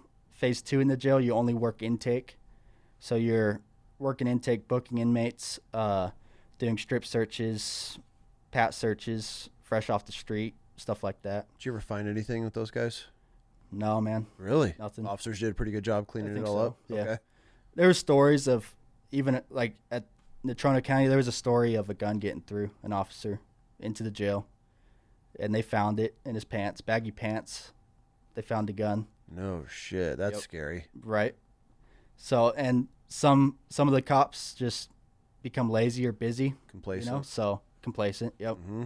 So, I mean, very often, I mean, a lot of times they wouldn't remove jewelry when they arrested them. So we do that. Mm-hmm. But that's about it. They did a good job. And I think they respected us, even though we're working in the jail. Like, we're still a team here. Yeah, you know? absolutely. That's good to know. Yeah. So FTO program, working intake. At this point, I'm on night shift. So it's like 5:30 p.m. to 5:30 a.m. Okay. I get to work one day for briefing. There's like a 30-minute brief every shift. So you kind of learn what happened that day with the previous shift. My wife texts me and says, she may have called me. She actually called me. Said, hey, someone just tried our front doorknob. And 3 minutes later, they tried the back doorknob. And then the backs, we had a spotlight on the back of the house. That went out. Said, well, don't talk to me. You call the cops. She called the cops. Casper PD went over there. They walked around the house, knocked on the door, said, hey, ma'am, everything's clear. I don't see anything. My wife went out there, and she saw footprints in the dirt that were not mine. Like, I wear size 14 boots. Like, I'm not wearing size 10 running shoes, you know? Mm-hmm. So she knew she wasn't crazy, you know? It happened. I get home that night, or that morning, walk around the house, and there's fingerprints on the light bulbs in the back. So they definitely unscrewed the light bulbs. They were loose, tightened them back on. Light worked fine. We had chickens at the time, and I was letting them out, and I noticed on our fence there was a like a paracord rope tied to our fence, and we had a 3-foot chain link fence around our property. Just a pretty small yard, but big enough. But yeah, just a 3-foot chain link fence. Saw this paracord tied to the fence. Talked to my wife. I said, "Hey, you and the girl do this, or just curious, no big deal." She said, "No, I've never even seen that before." I said, "Okay, no worries." I walked to the backyard. There's another one on the back gate. I said, "What the hell?" So I took it off, went inside. I said, there was paracord on both of our fences. What the hell is this about? And we agreed, I think our house got cased. I think someone's going to come back. There's plenty of stuff outside they potentially could have taken. Okay. I had my Blackstone grill outside, bunch of tools, all sorts of stuff worth of value that they could have taken, sold, whatever they wanted to do. My kids' toys, bikes, whatever. I kind of brushed it off. I didn't tell anyone it happened. I asked my wife, I was like, "Do you want me to tell my lieutenant, see if we can park a patrol truck here or something, something crazy?" She's like, "No, let's get cameras. Let's start with cameras." So we went to Best Buy, bought a doorbell camera, and 3 other cameras. So the whole house, we had a camera in our front window looking forward, our doorbell camera, one in the back window that faced the whole backyard, and we put one on the chicken coop facing the house itself and both side yards. Okay. So I'm solid, solid coverage. If anyone comes back, we'll see them, no doubt. I also bought 2 signs that said "You're on camera." It's pretty obvious you were on camera, but just to deter a little bit. Yeah, deter a little bit, whatever. So I put one up front next to the doorbell almost, and then one in the back of the house that they just yellow signs that said "Smile, you're on camera." I asked her, my wife, what else would make you feel better? Because I'm working night shifts. You witnessed or went through this experience already with this dude trying doors or whatever. She just stayed in the bedroom, stayed quiet, So we decided to get a dog. We found a dog that just had a loud bark, little puppy, 9-month-old dog. I forget what kind of dog it was, but it's a cattle herding dog. Yeah. It would bark at me, just a friendly bark, but it was a nice deep bark. So if anyone were to knock on our door or anything like that, it would bark and potentially maybe scare him off. If I'm not home, then it's worth a shot, and we didn't mind having a dog around. So about, I want to say 2 weeks later. Okay, so it's been 2 weeks by this point. Yeah, a week and a half, 2 weeks. Okay. Middle of November, it's November 17th. I get off night shift at 5:36 in the morning. Normally when I get off night shift, shower, go right to bed. Join my wife in bed. She's still sleeping. Yep. I get in the shower. My wife comes in there. She says, "I just don't feel good today. Something's weird. I don't know." She's 7 months pregnant at the time, so maybe that's it. But she's like, "I'm just going to eat something, sit on the couch, hang out. Enjoy your sleep. I'll make sure nice and quiet for you, whatever." Well, my daughter ended up waking up too with her, just by chance. So I get out of the shower. She's like, "Hey, we're just going to watch cartoons on the couch, have breakfast together on the couch, whatever. Go to sleep. See you later." Well, the next thing, went to sleep by myself. Next thing I know, my daughter's tapping on my shoulder saying, "Hey, Dad, someone's at the door. Mom wants you to check." And I opened my eyes and heard 3 loud bangs and just wood snapping, and my wife screamed. Well, I stood up. My gun, my duty weapon, is on my my dresser, about probably 4 feet away, in its Glock box, like the box you buy a Glock in, the little handheld one. My first thought was gun, like get the gun. So I took 2 steps, look to my right, and there's 2 dudes standing in my bedroom doorway. My daughter, that quick. My daughter's right behind me. Like our room's probably as big as this room. She's right behind me. These 2 dudes are right here. I flipped the case up, open it, and this dude shoved me so hard I couldn't grab the gun. I flew through the closet door, snapped the doors off the wall, get up, push him onto the bed. He breaks my bed by landing on it. I try to go back for the gun, and he shoved my head into the dog crate and sliced my face open right here on the left. My daughter's screaming. She's 3 years old at the time. I really was only thinking 3 things. Protect my life, myself, protect my family's, their lives as well. And where the hell's my gun? Yeah. And get this dude out of my house, like those things. Yeah. So now that I know the gun's behind me, because it didn't fall or anything, I knew that. It stayed on the dresser. I'm like, I'm going to just get this guy out of my house, whatever it takes. Make distance between him and my gun. That's all I got to do. So I'm pushing him out of the house. He's still trying to push me. Like, we're pushing on each other. Well, he goes to grab we're in our living room. He goes to grab my leg, like to try to take me down to the ground. And I like spun out of it and landed on him on the couch and snapped our couch in half. At that point, my wife, like I said, 7 months pregnant, went into the bedroom, grabbed my duty weapon. She was coming out of the bedroom with it. The second dude, he didn't do anything. He cornered my wife during this whole thing, but that's it. He came into the bedroom and backed back up to corner my wife.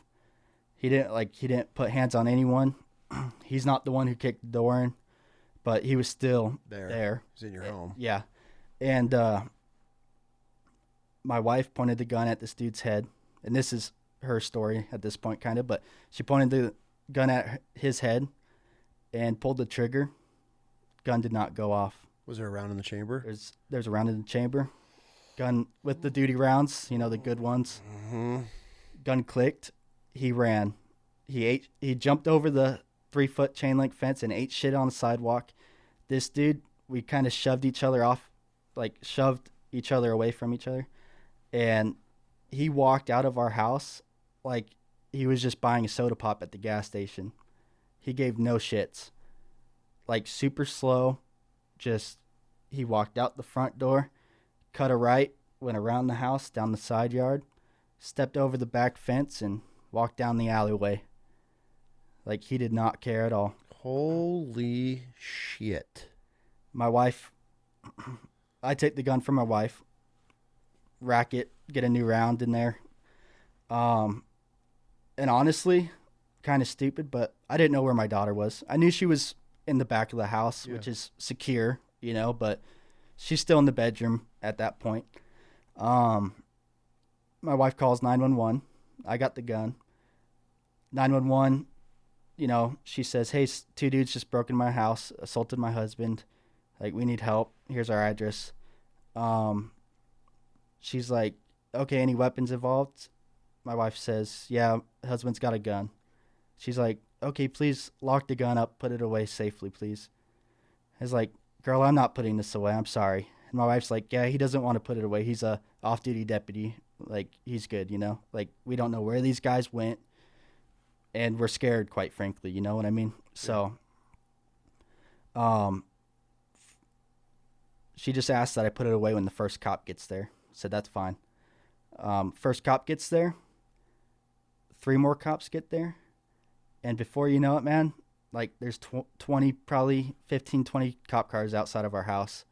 The whole Casper Police Department showed up. All the deputies on duty showed up. The undersheriff showed up. The sheriff showed up. The administrative sergeant showed up. Detectives showed up. Like, the whole freaking police force was at our house. I mean, I'm sure there's not this isn't like Poppin and Casper It's like not. this. Yeah, it's not. So, But so like this is like a big deal, especially to an officer. right. So we had the whole team there. They start the investigation. They're interviewing neighbors, stuff like that. No one knew this happened. And I was yelling. I sent you that video. I don't know if you watched it. Yeah, oh yeah. But I'm yelling, man.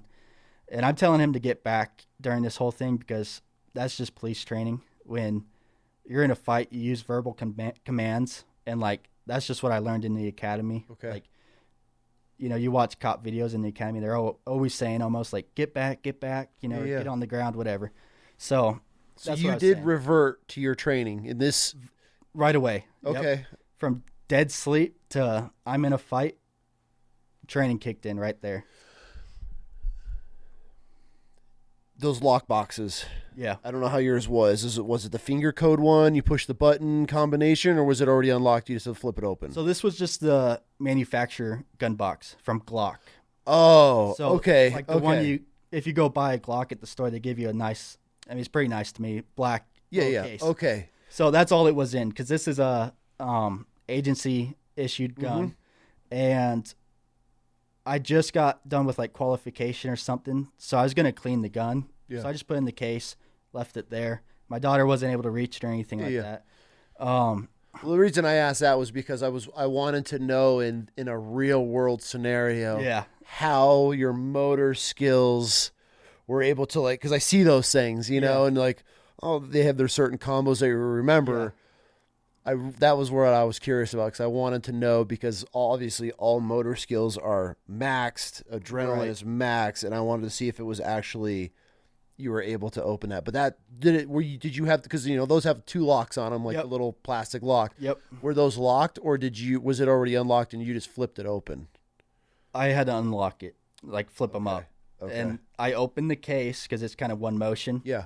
And that was it. That was all I was able to do. So when you came out of a dead sleep to hearing somebody pounding on your door, by the time you registered that someone kicked your front door in and you're getting out of bed and you're seeing a dude standing in your doorway with your daughter in your room and your wife screaming, how are you processing this? Like, did you try to see if it was somebody you knew? And like, what was your mindset coming out of a dead sleep? Because it's like worst case scenario. Yeah. And then now you have a guy in your room, you're reaching for your gun, he shoves you. Like, was it just instinct at this moment or what?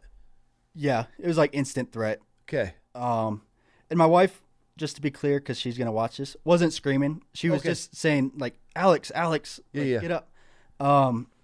But yeah, it was instant threat. I heard the wood break. My wife said Alex in a frightened tone. Yep. So it was instant threat. That's terrifying. Yeah, it was. I think if I had a lockbox like you're talking about with the finger codes, I don't think I would have even gotten fingers on it. I mean, like any part of the code in. How did these dudes know where are you in a small home, or how was it that quick to kick your door in, and by the time you're even getting out of bed, they're already in your room? I don't know. Do you think that they knew the layout of your home? I mean, are there other rooms they could have peeled down or what? Yeah, it's a pretty small house. But every part of the house was almost its own room. So you walk in the front door, the kitchen's its own room to the right. Okay. There's a wall. Next room, the bathroom. You go straight, there's a bedroom on the right and a bedroom, which was mine, straight ahead.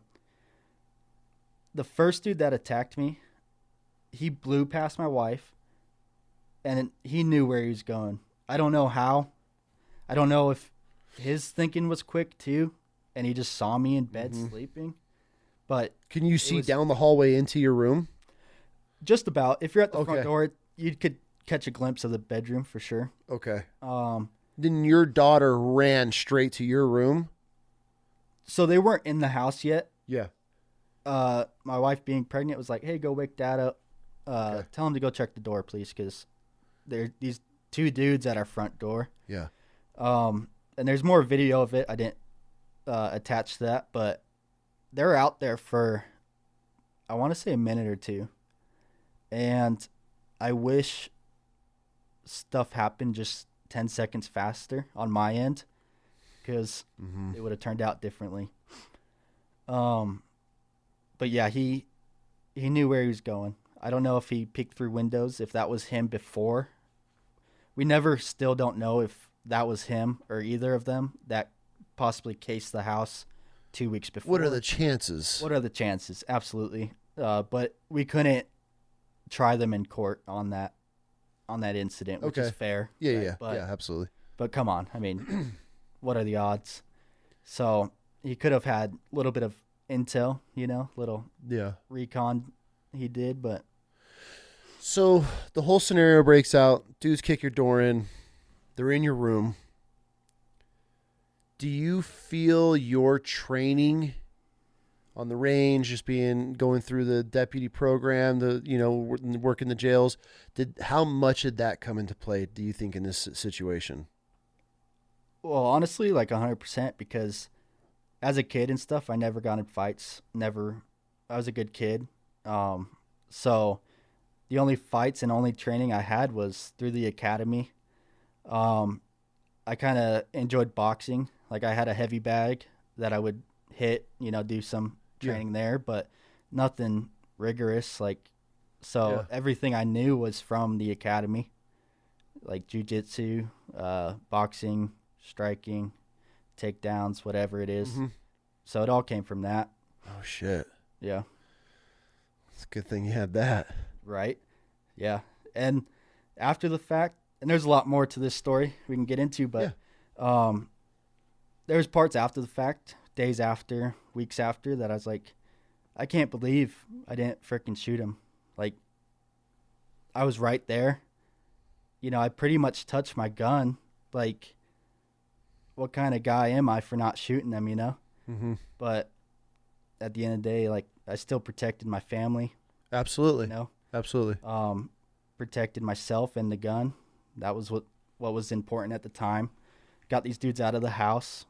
Broke all of our furniture. We broke our TV stand as well. Like, so you were brawling through this house, like, get these guys out of your house. Yeah. Thank God the second guy didn't get involved, huh? Right. Absolutely. I mean, I don't even know what would happen. He was quite a bit smaller dude, but still, like, I think I could have taken both of them with the amount of adrenaline I had. But when there's a wife and kid involved, there's nothing getting in the way. But I mean, I don't know.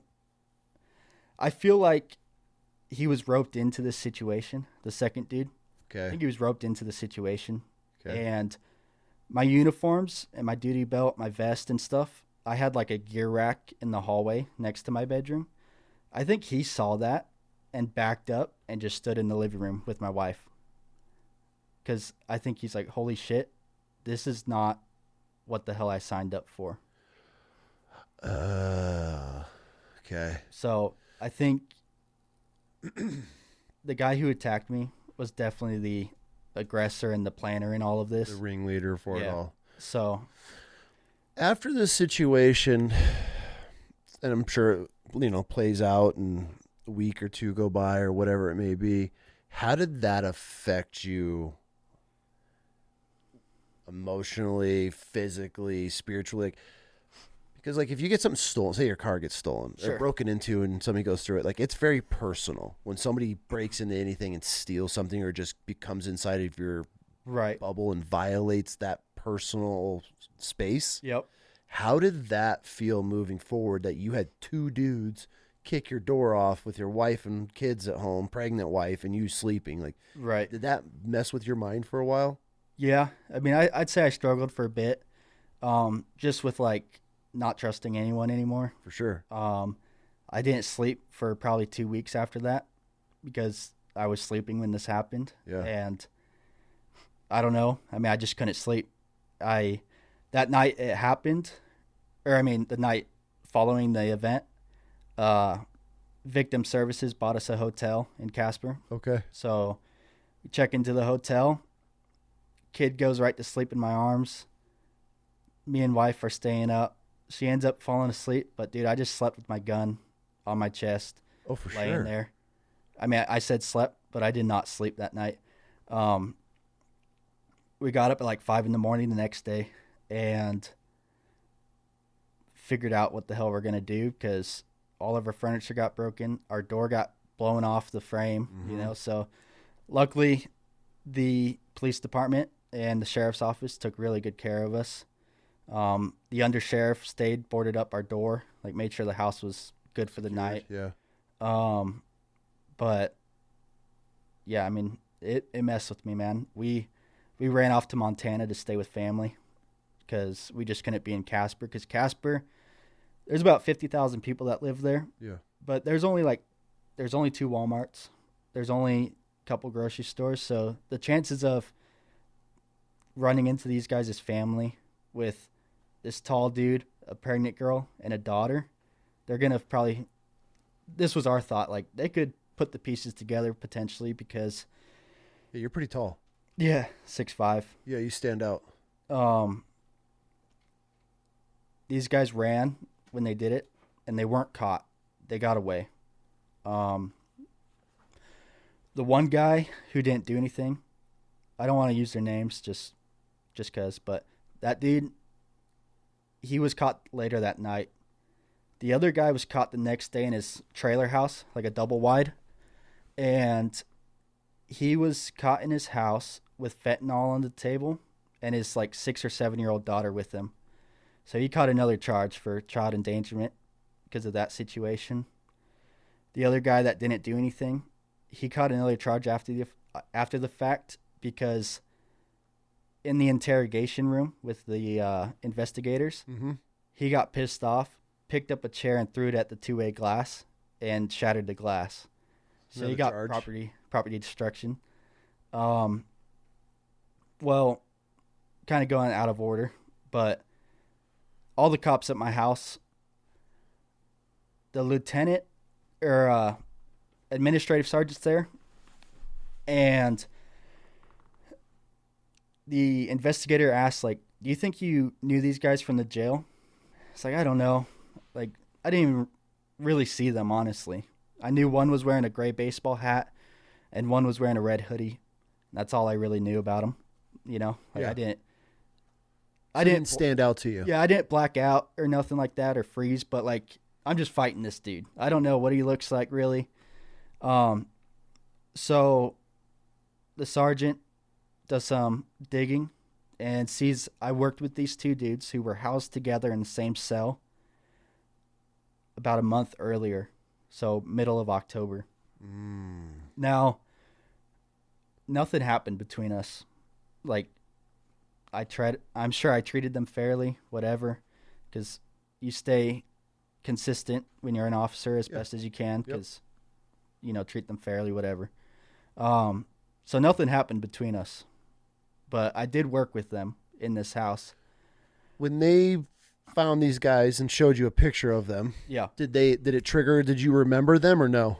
So later that night after the incident, the detective called me and said, we know who these guys are. I'm going to tell you the names. Tell me if they ring a bell. And she said, this dude, the guy who attacked me, words are hard. The guy's name who attacked me stood out to me perfectly. I knew exactly who immediately. It was. Yep.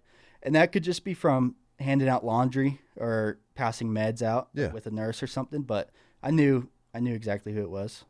Does it hit differently in this situation? I mean, I know obviously somebody breaking into your home, kicking your door in is a very personal thing, but then now when you hear their name, were you just like, oh shit, did it hit? Like, even did it, I guess what I'm trying to ask is, did it strike any more fear into you knowing that like you personally interacted with these guys at some point? It wasn't just some strange house that they just happened to hit. Yep. The detective called me that night. She called me a bunch that night.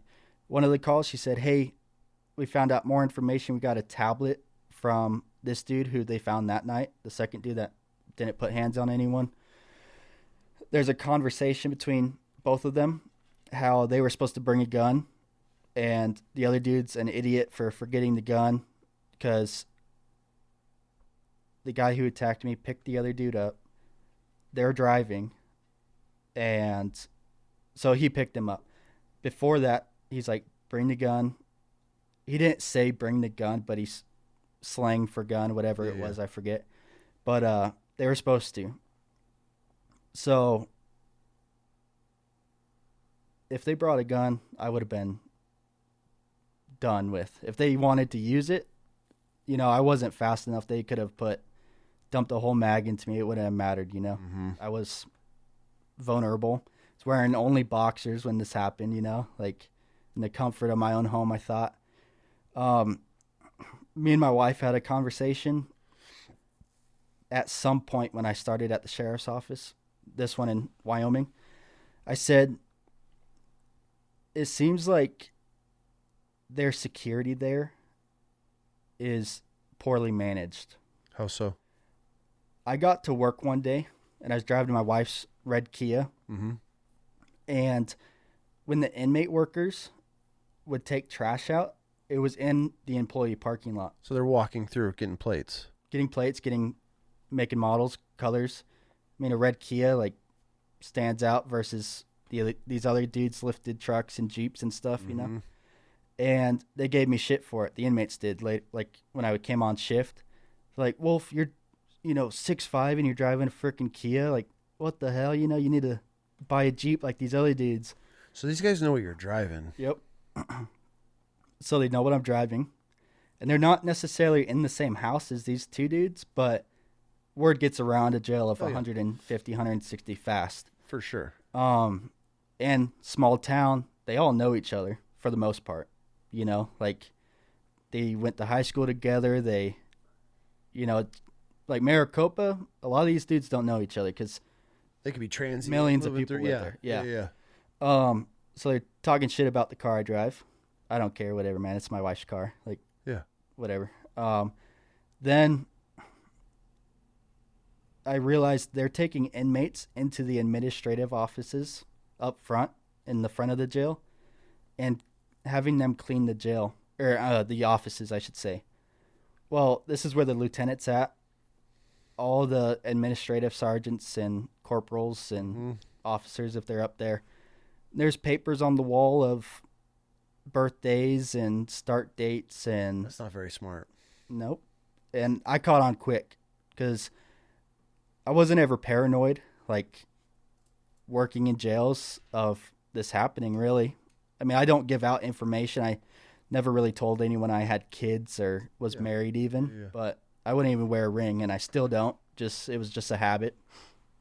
But yeah, I mean, I caught on quick. Like, these dudes know what I drive. They can take a guess of where I live because Casper's Casper. There's no other towns around, really.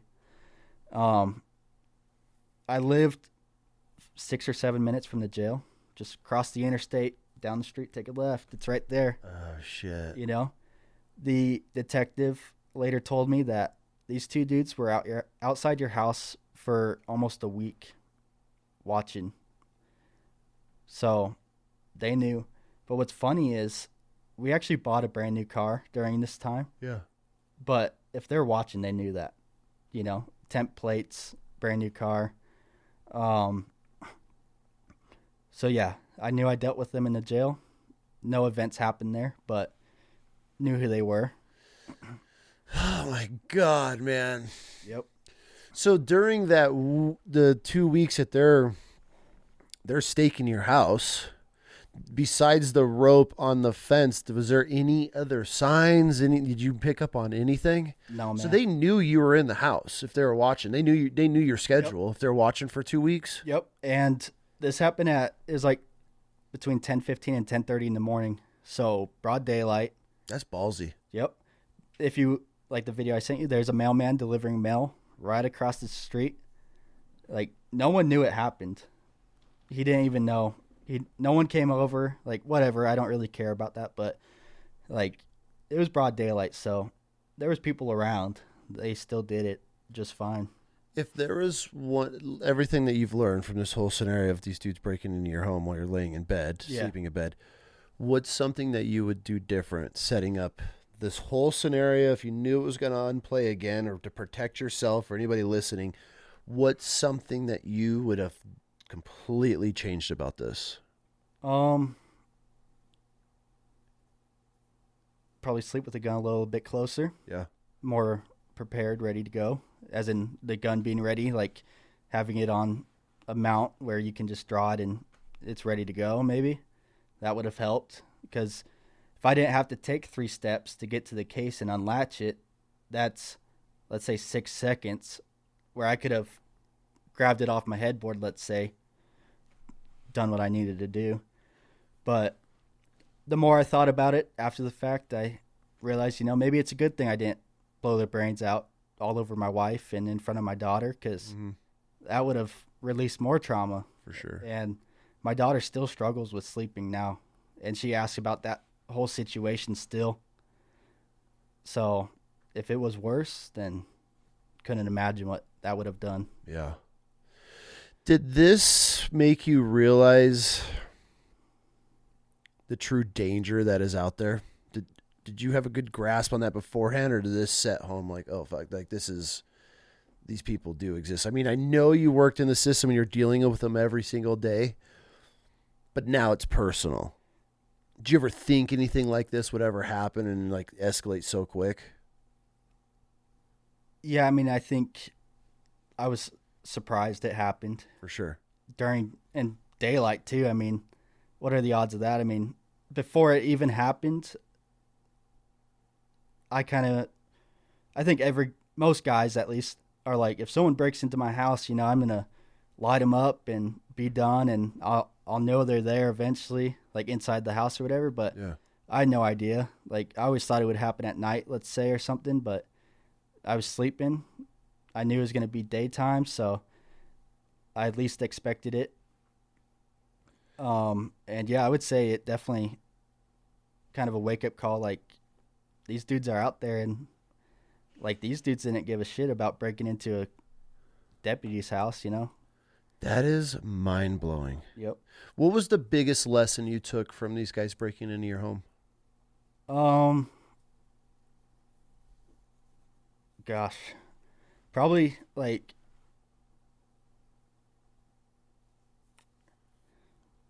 that's not a hard question, but I just can't think of a solid answer. Like, be more aware, maybe. Okay. If they're outside my house for a week, I mean, we lived on a street that was probably a mile long, and I didn't recognize a car that was out of place. Come on. I mean, there was, like, down the street on the corner was a old folks home, so cars come and go from that all day. In front of our house was a apartment complex, like a pretty small apartment complex. Mm-hmm. But if they were somewhere in there watching, just sitting in their car, and I'd go on runs, I'd get home from dinner or something, I didn't see anyone. Like, I felt too safe in my own home, I guess. And rightfully so, you should. Yeah. And I guess, now I still don't feel 110% safe in my own home. It's every little noise, I'm like, what the hell's that? I'm going to go outside ready to go, Mm-hmm. And I was like that before, like just having girls at home, like, yeah. But it's even worse now. So you got a taste of it. Yeah, I think just of reality of how fast things can escalate. Right. And you never know how it's going to happen. You know what I mean? Like, they could use the back door, front door, side window, think outside the box when you're thinking about someone possibly breaking into your house, because it could be nighttime, daytime, sleeping during the day, or awake, or awake at night, whatever it is. Like, you got to think of all these. And also think of an average Joe that doesn't have the training. Yep. A law enforcement officer, correctional officer, military, people that are just training on a regular basis, right, have that mindset. Because, I mean, it sounds like you didn't even hesitate when you heard your wife's voice, you heard the wood breaking from the door, you were straight to gun. Yeah. I mean, think about how many people are going to be like, they're going to start trying to process it coming out of a sleep. Right. Yeah, before you know, you're not even out of bed yet if you're not in that mindset. Right. And thank God it happened that way, because even nowadays, man, daughter could come wake me up and I'm like, let me sleep, for a little bit. But Like, yeah, I got right up, straight for the gun. Did these dudes, once they caught the guys that broke into your home, and obviously they got investigated, interrogated, and all that, was there a motive behind it? Did they ever admit to anything? No. The one guy who didn't break the door in or didn't put hands on anyone, he pled guilty to everything, which I was kind of like, sweet, dude, thanks, because now I don't have to go to trial with you. Yeah. I don't have to see you ever again. Like, Just good go to go away. away. The dude who broke the door in, fought me, all that, he pled non-guilty. And their motive was, behind pleading non-guilty at least, was when the investigation happened at the house, the detective turned their body cam on and said, walk me through the whole incident in person here. Show me everything that happened, the steps you took, everything. Well, I said the dude in the gray baseball hat was the attacker. The guy in the red jacket didn't do anything. And I said it with confidence, whatever. Probably 2 hours later, I was like, man, it was the red jacket that was attacking me, not the gray baseball hat. But it's already on camera. That part's done. So that's going to trial eventually. Mm-hmm. So that his legal team caught wind of that, and they're like, he doesn't even know who's fighting, man. You're good. Plead non-guilty. We'll take him to trial, and we'll give it a shot. I'm sure that's what they were thinking. Has this all played out? The trial? Yeah. Yeah. It was about a year ago now. Okay. So this happened in 2023, November. Trial was September 24. We go to trial in Wyoming, and we meet with our attorney for the first time, and I'm like, this dude's a badass. He's a cowboy, like, hard ass, we're going to be good here. Yeah. So he asked me a bunch of questions, like, where did you work? This is my attorney, right? Asking me, where did I work? Just basic streamlined questions. Mm-hmm. What happened that day? Whatever. His attorney gets up, and he's just trying to get me and catch me in a lie. He asked me like 4 questions, and he absolutely sucked at asking questions. This guy that broke into your house is attorney? Yeah. Okay. And he's like, so you said your daughter was in the living room when this all happened. How did she end up in the bedroom? Like, sir, no. She was in the living room this morning watching cartoons. That's where I left her. Like, that's where I last saw her. She came in there, poked me on the shoulder, said, wake up. And then it happened. And he's like, okay. Next question. Like, you misidentified the guy who attacked you. I was like, there was 3 things on my mind: protection of my life, protection of my family's life, protection of my gun. I don't care what they're wearing. I didn't think, oh, nice jacket, man. Thanks for coming in, Mm-hmm. I don't care what they're wearing. Yeah. So he asked me a couple questions along the same lines, just trying to flip my story around. And that was it. He just sat down. No, like, thanks for your time, man. He just sat down. So, like, this was easier than I thought it would be. I've never been to trial before, and my attorney's like, be prepared to be railed through this, for a while. Sure. No, dude, he did a shitty job, just really stupid questions, in my opinion. And he sat down. I was done. Left. Well, he got sentenced, found guilty on everything. Like, he had. Was that quick? Yeah. Well, like, it was like the next day. Yeah. But I'm saying, like, it wasn't drug out over a year. Yeah. Right. They also had the mailman come and testify. They had neighbors come and testify. Like, people's wives and family from my shift came to sit in on the trial. Okay. So, like, big support. Yeah. And, the detectives and everyone did a really good job at getting the mailman and these dudes that they saw in the footage. Like, Mm-hmm. there's a lady sitting on her porch over there and mailman. So they got them all in. He was found guilty on everything, like bodily harm, breaking and entering,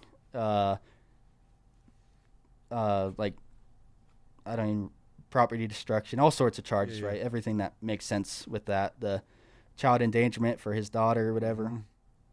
He got sentenced to 26 or 27 years. Oh shit. Yep. He was 42 or 44 at the time this happened, so he's 46 now. So he won't get out till he's almost 70. Yeah, late 60s at least. Yeah. So that was good enough for me. Yeah. I'm like, that's a really long time. Yeah. I'm not even that old. I'm not even 27, so like, yeah. Good luck, buddy. Yeah, deserved. Yeah.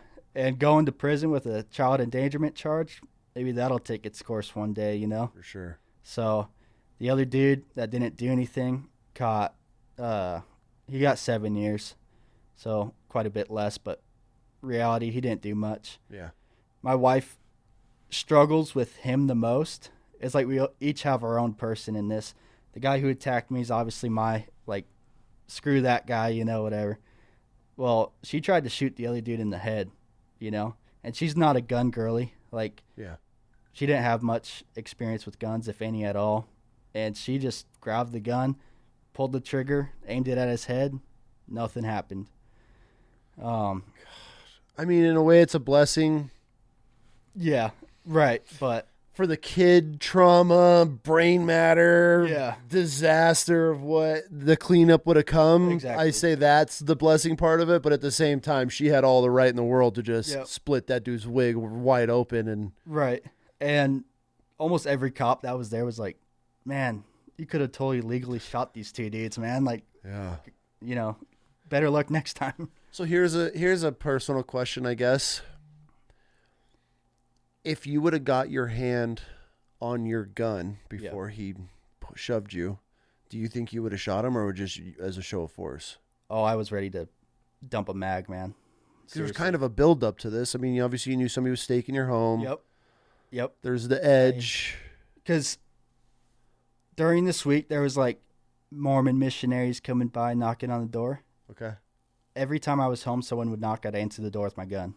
Not show it, but it's on me or behind my back or something, in my hand, whatever. So yeah, I was ready to use it. Absolutely. 100%. Oh shit. I think I would have been a mess afterwards possibly, but I was ready to light them up, man. I mean, that's the training I had. I'm trying to process the thought of going from dead asleep to seeing a man standing in my doorway. That's the ultimate fear. Not fear as in it terrifies me, keeps me up at night, but as a husband and a father, it's the last thing that anybody ever wants to see is another man standing in that doorway. I mean, that's such and to have no time to even process. You're just strictly instinct. Yep. And like I said, I don't think I was fully awake. I didn't even know what they looked like. I don't know. It didn't all come to me until later that day when I was like, this is exactly what happened, 100%. The dude wearing the red attacked me, not the other dude. And yeah, I mean, he scratched the hell out of my back because I was just wearing boxers. He cut my face, slamming it into the dog crate. Nothing hurt. There was so much adrenaline. Oh yeah. I mean, I was wearing loose ass boxers, dude. There's no way my dick didn't slap him at some point during this whole event. Me and my wife joke about that, dude. There's no way it slipped at some point. And you're not even caring at that. You're just fighting for your life at that point. Yeah. There was news articles about this. Oh yeah. And quite a bit. One of them was headline was off-duty deputy gets assaulted in bed. What the hell kind of picture are you trying to paint here, guys? That's not what frickin' happened. You're none of that happened. Yeah. And then one was pistol packing mama, because she grabbed the gun. Okay. But having this situation happen in the news agencies writing stories, it really showed me that they lie so very much, dude. Everything. None of the stories or their news stories are what happened. No shit. Some of them are 20% truthful, and the other are just where the hell did you guys get this from? It's just a write-up to make it even more exciting, and, you know. They're just trying to get clicks. Yeah. That's it. I mean, everybody sees where the media is at this point in society. It's just all shit. But that's so crazy that they would take a story like yours. Yep. An officer's house got broken into while he was in bed, and then spin it in so many different directions. Right. It's almost, the media is like how I look at like YouTube thumbnails. Yeah. It's like everything's so exaggerated, and then you watch the video and you're like, what the fuck? Like that was like 2 seconds of the whole hour video I just watched. And that's how I describe media news is just go scroll a YouTube homepage and just watch all of just the most obnoxious shit, and then you're like, oh yeah, this is the media. Exactly. So as far as your wife, I mean, how did she take all of this? I mean, as a woman, she's pregnant. Yep. They don't forget and move on from things clearly as easy as men do. Right. So what was the process afterward with that? I mean, you guys come home the next day, you got your door boarded up, your hinges are broken off. I mean, your whole seal's busted in from your door, and your house is a mess. Yeah. Where is she at mentally with this? I think she was scared and frustrated.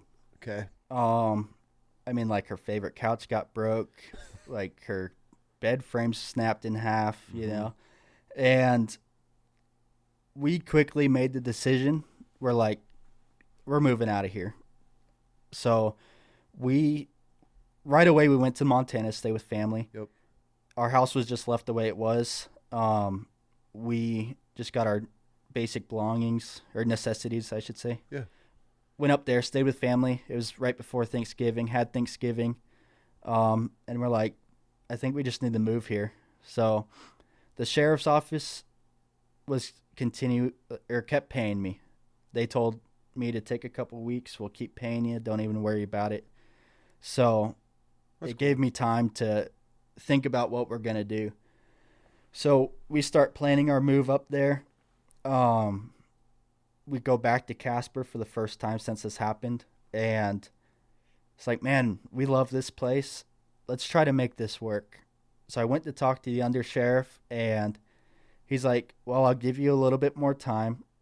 And I have a bunch of leads on houses through officers that are landlords, like stuff like that. Okay. So that day we start looking at these houses, and these guys are like, you don't have to pay a deposit. Like, don't worry about rent till the first comes. Like, you guys can just move in, figure out the rest later. Don't have to apply, nothing like that. So we're like, sweet, we can move, super easy, down the street, whatever. Different part of town, obviously, because we're not going back over there. And man, these houses were just shitholes.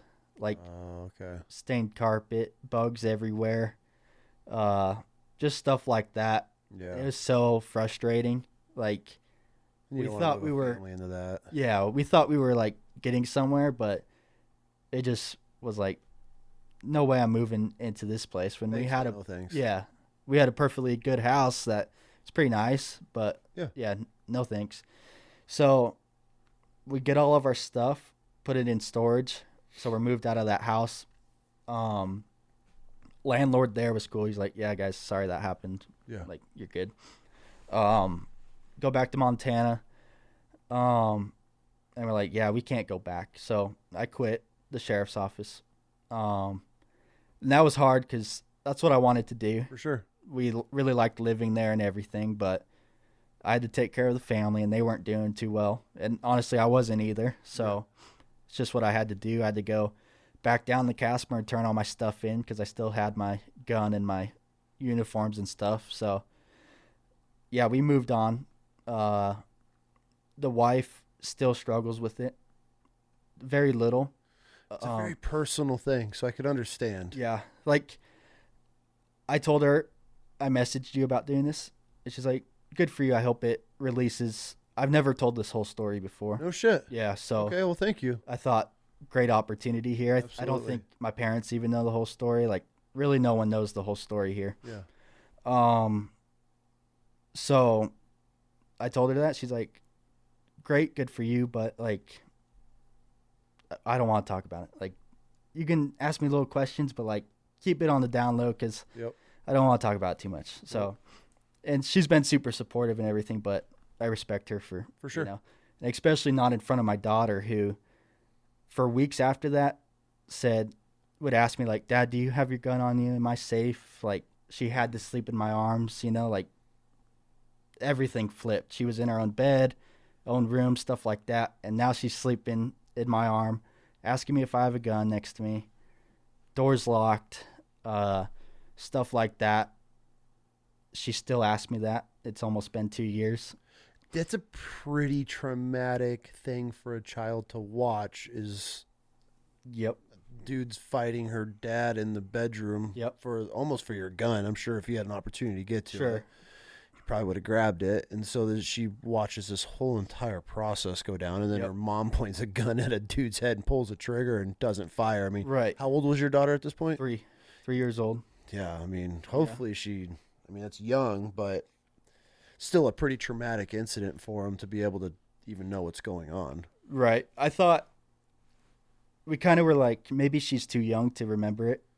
And she kind of got better after a few months, maybe. Yeah. So I'm like, maybe she's young enough to move on. And we were staying with family, so everything's fun. And we tried to make everything fun and, you know, exciting for her so she can move on.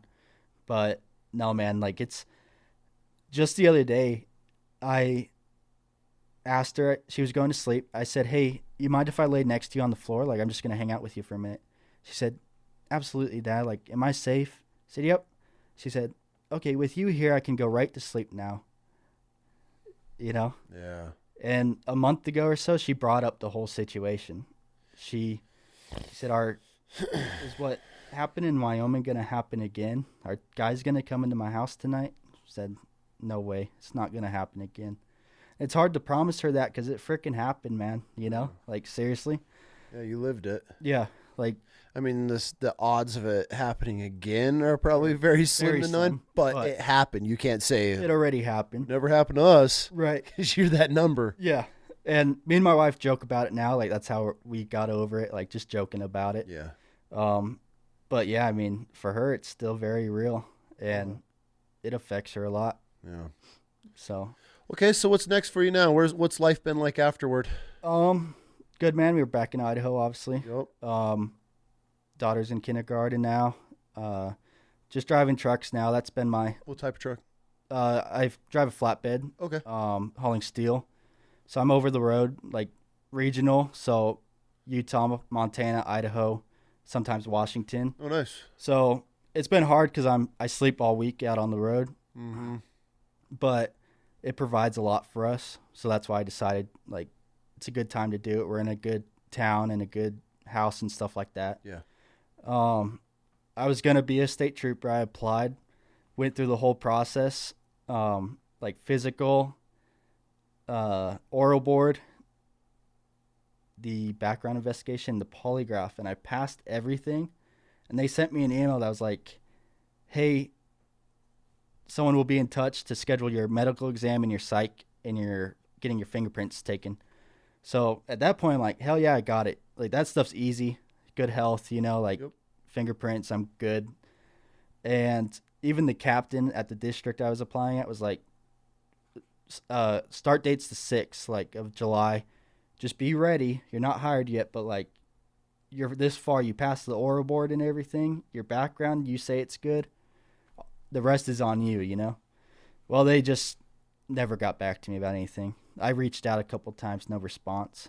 So I don't know if they got busy. The academy start date came and went. I kept trying to reach out. You going to try it again?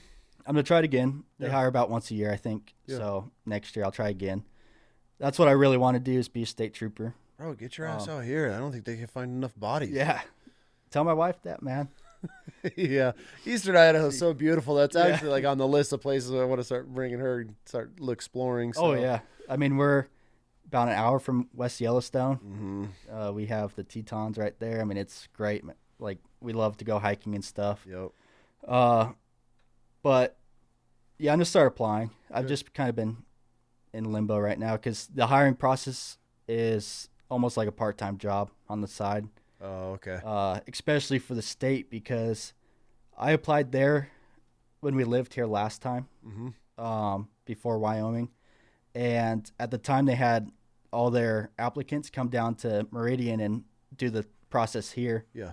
So now they try to put it together in your district you're applying for.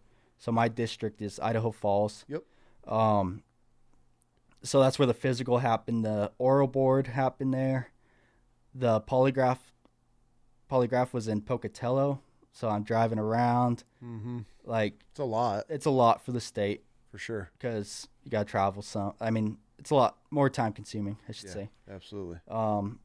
If local PD's hiring out there, I'll test, see what happens. Yeah, I don't think you should give up on that. Yeah. By any means. I mean, it's definitely what I want to do. Even after what happened, doesn't affect me anymore. I'm good to go, so I think I wanted to do it my whole life pretty much. So Well, I'm sure you can go back to Casper and get in there man. and get back on the road eventually. They called me a few times afterwards, months, even up to like 8 months after. Like, hey, you guys wanting to move back? Because Really? you guys can, if you apply, like, you should be good to go, man. That's rare to hear. Like, every cop that I deal with, that their biggest bitch moan and complaint is the department's never caring about them. So that's awesome to hear that Casper was actually they were pursuing you and what they did and took care of your family and the home. And even though the other officers probably had some slumlord places they were trying to rent you out, it's still the offer. Yeah. But yeah, that's one of the biggest things that I'm like, holy shit, in the cop community is like, if you just I'm not even saying turn your back, but like want to better yourself, because it's huge in the military. As soon as you want to better anything in the military, you're automatically like pushed out. So yeah, that's a cool thing to hear that Casper. Yeah, it was good. Pursued you, along those lines to get you back in there. It made it harder leaving. Oh, I'm sure. I'm like, this place was actually good. Maricopa, when I quit, was like, give me your badge. Good luck, man. Yeah. And I was like, all right. Have a nice life. Yeah.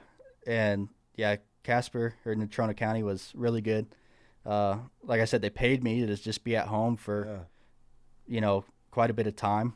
And I kept telling them, like, you don't have to pay me. Like, after the 2 weeks passed, I was like, don't pay me anymore. I'm good. But they're like, in order to keep you employed, I have to keep paying you. So, but yeah,